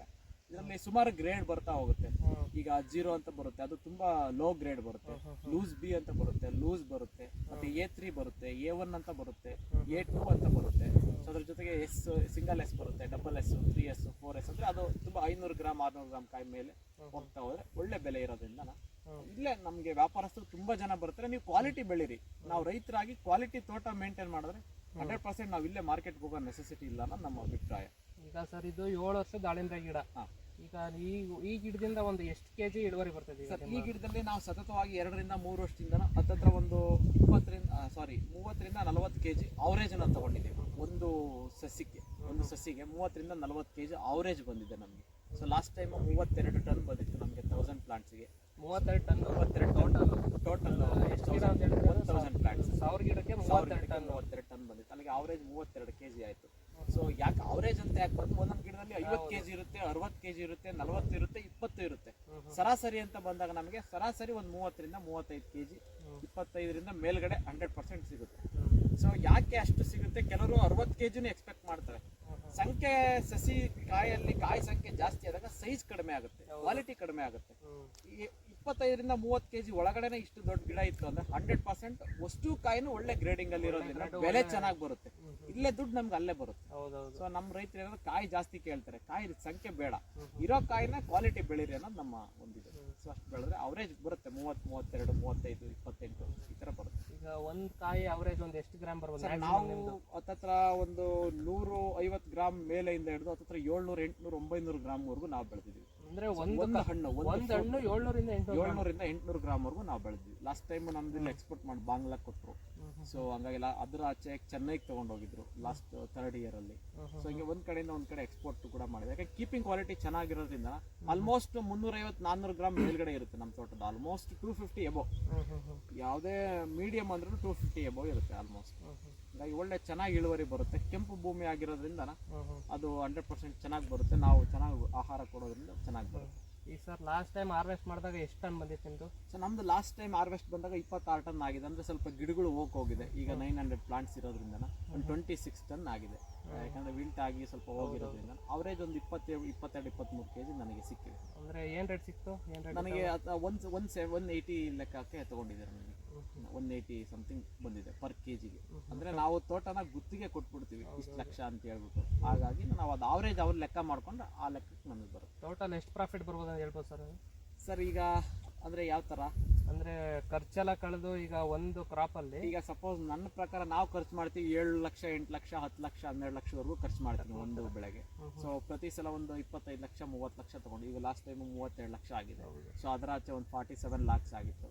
ಸೊ ಅದಕ್ಕಿಂತ ಬಿಫೋರು ಬಂದ್ರೆ ನಮಗೆ 25 ಲ್ಯಾಕ್ಸ್ ಆಗಿತ್ತು. ಅಂದ್ರೆ ಫಸ್ಟ್ ಕ್ರಾಪ್ ಇಂದಲೂ ಇವತ್ತಿನವರೆಗೂ ಹತ್ರ ನಂದು ಒಂದು 5 ಬೆಳೆ ಕಂಪ್ಲೀಟ್ ಆಗಿದೆ. 1,30,30,00,000ಕ್ಕೂ ಹೆಚ್ಚು ನಾನು ಇದರಿಂದ ದಾಳಿಂಬೆ ಮುಖಾಂತರ ನಾನು ಸಂಪಾದನೆ ಮಾಡಿದ್ದೆ. ಸೊ ಅದು ನನಗೆ ಒಂದು ತುಂಬಾ ಖುಷಿ ಇದೆ. ಇವತ್ತು ನಮ್ಮ ಜೀವನನ ರೂಪಿಸ್ಕೊಂಡಿದ್ದೀವಿ, ದಾಳಿಂಬೆ ನಮಗೆ ಕೈ ಹಿಡಿದಿದೆ. ಸೊ ನಮ್ಮನ್ನು ಆರ್ಥಿಕವಾಗಿ ಅಭಿವೃದ್ಧಿಗೊಳಿಸಿದೆ. ಸೊ ಹಾಗಾಗಿ ಇಷ್ಟು ನಾನು ದಾಳಿಂಬೆ ಮಾಡೋದ್ರಿಂದ ಪ್ರತಿಯೊಂದು ಲಾಭ ಇದೆ, ಇದು ಲಾಭದಾಯಕ. ಇದೊಂದು ಚಿನ್ನದ ಬೆಳೆ ಅಂತ ಹೇಳಕ್ ಇಷ್ಟಪಡ್ತೇನೆ. ಅಂದ್ರೆ ಎಲ್ಲ ಹೇಳ್ತಾರೆ ಆಡು ಭಾಷೆನೇ, ನೀನ್ ದುಡ್ಡಿನ ಗಿಡ ಹಾಕಿಲ್ಲಪ್ಪ ಅಂತ. 100% ದಾಳಿಂಬೆ ಹಾಕಿರೋ ದುಡ್ಡಿನ ಗಿಡ ಹಾಕಿದಷ್ಟೇ ಸಮ ಅಂತೇಳಿ ನನ್ನ ಪ್ರಕಾರ ನಾನು ಹೇಳ್ಬಲ್ಲೆ. ಈಗ ಸರ್ ಹೊಸದಾಗಿ ದಾಳಿಂಬೆ ಮಾಡೋರಿಗೆ ಯಾವ ರೀತಿ ಮಾಹಿತಿ ಕೊಡ್ತೀರಾ ಸರ್? ಸೊ ಹೊಸದಾಗಿ ದಾಳಿಂಬೆ ಮಾಡೋಂಥವ್ರಿಗೆ ಇಷ್ಟೇನೆ, ನೀವು ಜಾಗನ ಸೆಲೆಕ್ಟ್ ಮಾಡ್ಕೊಳ್ಳಿ. ಒಂದೇ ಸಲ ಅವ್ನು ಯಾರೋ 50 ಲಕ್ಷ ಬೆಳೆದಂತ ನಾನು ಅಷ್ಟೇ ಬೆಳಿಬೇಕು ಅಂತ ಜಾಸ್ತಿ ಮಾಡಕ್ ಹೋಗ್ಬೇಡಿ. ಒಂದು ನಿಮ್ಗೆ ಎಷ್ಟು ಕೆಪಾಸಿಟಿ ಇದೆನೋ 1000 ಗಿಡ ಇರ್ಬೋದು, 500 ಗಿಡ ಇರ್ಬೋದು, ಲಿಮಿಟ್ ಮಾಡ್ತಾ ಹೋಗಿ. ಫಸ್ಟ್ ಅದರಲ್ಲಿ ನೀವು ಬೆಳೆದು ಕಲ್ತ್ಕೊಳ್ಳಿ. ಬೆಳೆ ಹೇಗಿದೆ, ಸಸಿಗಳ ಆಯ್ಕೆ ಚೆನ್ನಾಗಿ ಮಾಡ್ಕೊಳ್ಳಿ. ನಿಮ್ಗೆ ಹತ್ರದಾಗಿರ್ತಕ್ಕಂಥ ಸ್ನೇಹಿತರು, ರೈತರ ಸಂಪರ್ಕ ಇಟ್ಕೊಳ್ಳಿ. ಆಮೇಲೆ ಕೃಷಿ ವಿಜ್ಞಾನ ಕೇಂದ್ರಗಳಿಗೆ ಭೇಟಿ ನೀಡಿ ಅಲ್ಲಿ ಬರ್ತಕ್ಕಂಥ ಜೀವಾಣುಗಳ ಬಗ್ಗೆ ತಿಳ್ಕೊಳ್ಳಿ. ಬಳಕೆ ಮಾಡಿರೋ ಕಡೆ ಮಾಹಿತಿ ತಗೊಂಡು ಹಂತ ಹಂತವಾಗಿ ಕಾಲಿಡಿ ಅಂತ ನಾನು ಹೇಳಕ್ಕೆ. ಯಾಕಂದ್ರೆ ಸುಮಾರು ಜನ ದಾಳಿಂಬೆ ಅಂದ ತಕ್ಷಣ ಲಾಸ್ ಆಗಿರೋರು ಇದ್ದಾರೆ, ಲಾಭ ಕಂಡಿರೋರು ಇದ್ದಾರೆ. ಈಗ ನನಗೆ ಬಂದಿದೆ ಅಂತೇಳಿ ಇನ್ನೊಬ್ಬ ಯಾರೋ ಮಾಡ್ತಾನೆ, ಅವ್ನು ಲಾಸ್ ಆಗ್ತಾನೆ. ಸೊ ಆ ತರ ಮಾಡೋದ್ರಕ್ಕಿಂತ ನಮ್ಮ ಬೆಳೆದಿರೋ ಹತ್ರ ಕೂತ್ ಮಾಹಿತಿ ತಿಳ್ಕೊಳ್ಳಿ. ಸಸಿ ಬಗ್ಗೆ, ಸಸಿ ನಿರ್ವಹಣೆ ಬಗ್ಗೆ, ಪೋಷಕಾಂಶಗಳ ಬಗ್ಗೆ ತಿಳ್ಕೊಂಡು ಹೊಸದಾಗಿ ಗಮನ ಹರಿಸಿ ಒಳ್ಳೆ ಸಸಿಗಳ ಬಗ್ಗೆ, ಒಳ್ಳೆ ತೋಟದಲ್ಲಿ ಯಾವ ತರ ನಿರ್ವಹಣೆ ಮಾಡ್ಕೊಂಡು ಕ್ಲೀನ್ ಆಗಿ ಮೇಂಟೈನ್ ಮಾಡೋದನ್ನ ಕಲ್ತ್ರೆ 100% ಯಾವುದೇ ರೈತರು ಕೂಡ ದಾಳಿಂಬೆ ಬೆಳಿಬಹುದು. ದಾಳಿಂಬೆ ಅಂದ್ರೆ ಏನು ಬ್ರಹ್ಮವಿದ್ಯೆ ಏನಿಲ್ಲ ಇದರಲ್ಲಿ. ಸೊ ಯಾರು ಬೇಕಾದ್ರೂ ದಾಳಿಂಬೆ ಬೆಳಿಬಹುದು ಸರ್, ಏನು ತೊಂದರೆ ಇಲ್ಲ, ಆರಾಮಾಗಿ ಬೆಳಿಬಹುದು. ಸ್ವಲ್ಪ ಮಾಹಿತಿ ತಿಳ್ಕೊಳ್ಳಿ, ಸೂಕ್ಷ್ಮವಾಗಿ ತಿಳ್ಕೊಂಡು ನೀವು ಅದನ್ನ ನಿಮ್ಮ ತೋಟದಲ್ಲಿ ಬಳಕೆ ಮಾಡ್ಕೊಂಡು ಅಪ್ಲೈ ಮಾಡ್ರಿ, 100% ಸಕ್ಸಸ್ ಆಗ್ತೀರಾ ಅಂತ ಹೇಳ್ಬಲ್ಲೆ ನಾನು. KVK ಎಲ್ಲ ವಿಸಿಟ್ ಮಾಡ್ಬೇಕು ರೈತರು. ಖಂಡಿತ ಈ ಕೃಷಿ ವಿಜ್ಞಾನ ಕೇಂದ್ರಕ್ಕೆ ಭೇಟಿ ನೀಡೋದ್ರಿಂದ ಸುಮಾರು ಜನಕ್ಕೆ KVK ಅಂದ್ರೆ ಗೊತ್ತಿಲ್ಲ. ಸತ್ಯ, ಅದ್ರ ಬಗ್ಗೆ ಅರಿವು ಕೂಡ ಇಲ್ಲ. ಕೃಷಿ ವಿಜ್ಞಾನ ಕೇಂದ್ರದಲ್ಲಿ ಏನ್ ಮಾಡ್ತಾರೆ, ಈಗ ನಾವು ಮೊನ್ನೆ ಒಂದು ಟ್ರೈನಿಂಗ್ ಹೋಗಿದ್ವಿ. ಸೊ ಅಲ್ಲಿ ಸಮಗ್ರ ಕೃಷಿ ನಿರ್ವಹಣೆ ಬಗ್ಗೆ ಹೇಳಿದ್ರು. ಆಮೇಲೆ ಇವಾಗ ಕುರಿ ಮೇಕಣಿಕೆ ಸಾಕೆ ಬಗ್ಗೆ ಹೇಳ್ತಾರೆ. ಈಗ ನೋಡಿ ನಾನು ರೆಸ್ಟ್ ಅಲ್ಲಿ ಇದೆ, ಈಗ ನಮ್ಮ ಹಸುಗಳಿದಾವೆ, ನಮ್ಮ ಕುರಿಗೂ ಎಲ್ಲಕ್ಕೂ ಮೇಲಿಕ್ಕೆ ಈಗ ಆಹಾರ ಆಯ್ತು, ಹುಲ್ಲಾಯ್ತು. ಈ 3 ತಿಂಗಳು ಬೆಳಿತವೆ, 3 ತಿಂಗಳು ಅವಕ್ಕೂ ಒಂದು ಆಹಾರ ಆಯ್ತು, ಮತ್ತೆ ನನ್ನ ಬೆಳೆನೂ ಆಯ್ತು. ಅಂದ್ರೆ ಒಂದೇ ಇದರಲ್ಲಿ ನಮ್ಮ ಎಲ್ಲ ಮಲ್ಟಿಪಲ್ ಕೃಷಿ, ಸಮಗ್ರ ಕೃಷಿ ತರ ಮಾಡ್ಕೊಂಡಿದೀವಿ. ಈಗ ನಾವು ಪಕ್ಕದಲ್ಲಿ ಬಾಳೆ ಇದೆ, ಅಡಿಕೆ ಇದೆ, ಈ ಕಡೆ ಬಾಳೆ ಇದೆ, ಆಮೇಲೆ ತೆಂಗು ಇದೆ. ಸೊ ಎಲ್ಲದನ್ನ ಹಿಂಗೆ ಮಿಕ್ಸ್ ಮಾಡ್ಕೊ ಬೌಂಡ್ರಿನಲ್ಲಿದೆ. ಅದು ನಮಗೆ ಗಾಳಿನ ವಿಂಡ್ ಬ್ರೇಕ್ ಮಾಡೋದ್ರಿಂದ ಅದು ಒಂದು ನಮಗೆ ಸೆಕ್ಯೂರಿಟಿ ಕೊಟ್ಟಂಗಾಯ್ತು, ನಮಗೆ ಬೆಳೆನೂ ಆಯ್ತು, ಲಾಭನೂ ಆಯ್ತು. ಸೊ ಹಾಗಾಗಿ ನಾವು ಒಂದೇ ಬೆಳೆನೇ ಬಗ್ಗೆ ಗಮನ ಕೊಡಬೇಡಿ, ಎಲ್ಲದನ್ನು ಆಸಕ್ತಿಯಿಂದ ದಾಳಿಂಬೆ ಮೇಜರ್ ಮಾಡ್ಕೊಳ್ಳಿ, ಸೈಡಲ್ಲಿ ಸುಮಾರು ಕ್ರಾಪ್ ಇಟ್ಕೊಳ್ಳಿ, ನಿಮಗೆ ಲಾಭ ಆಗುತ್ತೆ ಅನ್ನೋದು ನಮ್ಮ ಅಭಿಪ್ರಾಯ. ನಮಗೆ ಇಷ್ಟೊತ್ತು ಮಾಹಿತಿ ಕೊಟ್ಟರೆ ಯಾವ ಥರ ಬೆಳೆಯೋದು, ರೋಗ ಕೀಟ ಹತೋಟಿ ಹೆಂಗೆ ಮಾಡೋದು, ಈಗ ಹೊಸಬರು ಸ್ಟಾರ್ಟ್ ಮಾಡಬೇಕು ಅಂದರೆ ಯಾವ ರೀತಿ ಮಾಡಬೇಕು, ಮಾರ್ಕೆಟಿಂಗು ಎಲ್ಲ ರೀತಿ ಮಾಹಿತಿ ಕೊಟ್ರಿ. ಪಾಪ ನಿಮ್ಮ ಟೈಮ್ ಸೇವ್ ಮಾಡ್ಕೊಂಡು ಎಲ್ಲರಿಗೂ ರೈತರಿಗೆಲ್ಲ ಹೆಲ್ಪ್ ಆಗೋ ರೀತಿ ಒಂದು ಮಾಹಿತಿ ಕೊಟ್ರಿ ಸರ್.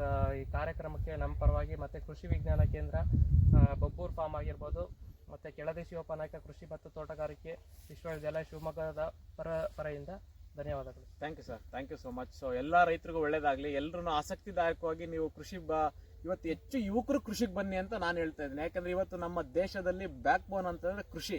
ಸೊ ಹಾಗಾಗಿನ ಕೃಷಿ ಇವತ್ತು ಆಸಕ್ತಿ ಇರೋದ್ರಿಂದ ಕೃಷಿನಲ್ಲಿ ಏನ್ ಬೇಕಾದ್ರೂ ಸಾಧನೆ ಮಾಡ್ಬೋದು. ಹಾಗಾಗಿನ ಇವತ್ತು ಹೆಚ್ಚು ಹೆಚ್ಚು ಯುವಕರು ಕೃಷಿಗೆ ಬನ್ನಿ. ನೀವು ಮಾಡೋ ಕೆಲಸದ ಜೊತೆಗೆ ಸ್ವಲ್ಪ ಕೃಷಿ ಆಸಕ್ತಿನ ಬೆಳ್ಕೊಂಡ್ರೆ ಇವತ್ತು ನಮ್ಮ ದೇಶದ ಆರ್ಥಿಕ ಸ್ಥಿತಿನೂ ಅಭಿವೃದ್ಧಿ ಆಗೋದ್ರ ಜೊತೆಗೆ ನಮ್ಮ ಫ್ಯಾಮಿಲಿಯ ಆರೋಗ್ಯ ಚೆನ್ನಾಗಿ ಕಾಪಾಡ್ಬೋದು, ಹಣಕಾಸಿನ ಸ್ಥಿತಿ ಸುಧಾರಿಸ್ಬೋದು, ನಾವು ಇನ್ನೊಬ್ಬರಿಗೆ ಒಂದು ಮಾರ್ಗದರ್ಶನ ಆಗಿ ಸೊ ನಾವು 4 ಜನಕ್ಕೆ ಸ್ಫೂರ್ತಿ ಆಗ್ಬೋದು. ಅದೆಲ್ಲ ಮಾಡಲಿಕ್ಕೆ ನಮ್ಮ ಕೃಷಿ ತುಂಬ ಹೆಲ್ಪ್ ಮಾಡುತ್ತೆ, ಸಹಾಯ ಮಾಡುತ್ತೆ ಅಂತ ಹೇಳ್ತಾ ನಿಮ್ಮೆಲ್ರಿಗೂ ಈ ಒಂದು ನಿಮ್ಮ ಯೂನಿವರ್ಸಿಟಿ ಮುಖಾಂತರ ನನ್ನ ಒಂದು ಕೋರಿಕೆ, ದಯವಿಟ್ಟು ಎಲ್ಲ ರೈತರು, ಎಲ್ಲ ಯುವಕರು ತುಂಬ ಕೃಷಿಗೆ ಬನ್ನಿ, ಹೆಚ್ಚಾಗಿ ತಿಳ್ಕೊಳ್ಳಿ, ಮಾಹಿತಿ ತಿಳ್ಕೊಂಡು ಸುಮಾರು ಜನಕ್ಕೆ ನಮ್ಮ ದೇಶನ ಉದ್ಧಾರ ಮಾಡೋಣ, ನಾವೆಲ್ಲರೂ ಕೈ ಜೋಡಿಸಿ ಸಪೋರ್ಟ್ ಮಾಡೋಣ ಅಂತ ಹೇಳ್ತಾ ಎಲ್ರಿಗೂ ತುಂಬ ಧನ್ಯವಾದ ಸರ್. ನಮ್ಮ ತೋಟಕ್ಕೆ ಇವತ್ತು ಬಂದು ಇಷ್ಟೆಲ್ಲ ಇದು ಮಾಡಿಕೊಟ್ಟಿರೋ ತುಂಬ ಥ್ಯಾಂಕ್ ಯು ಅಂತ ಹೇಳಕ್ಕೆ.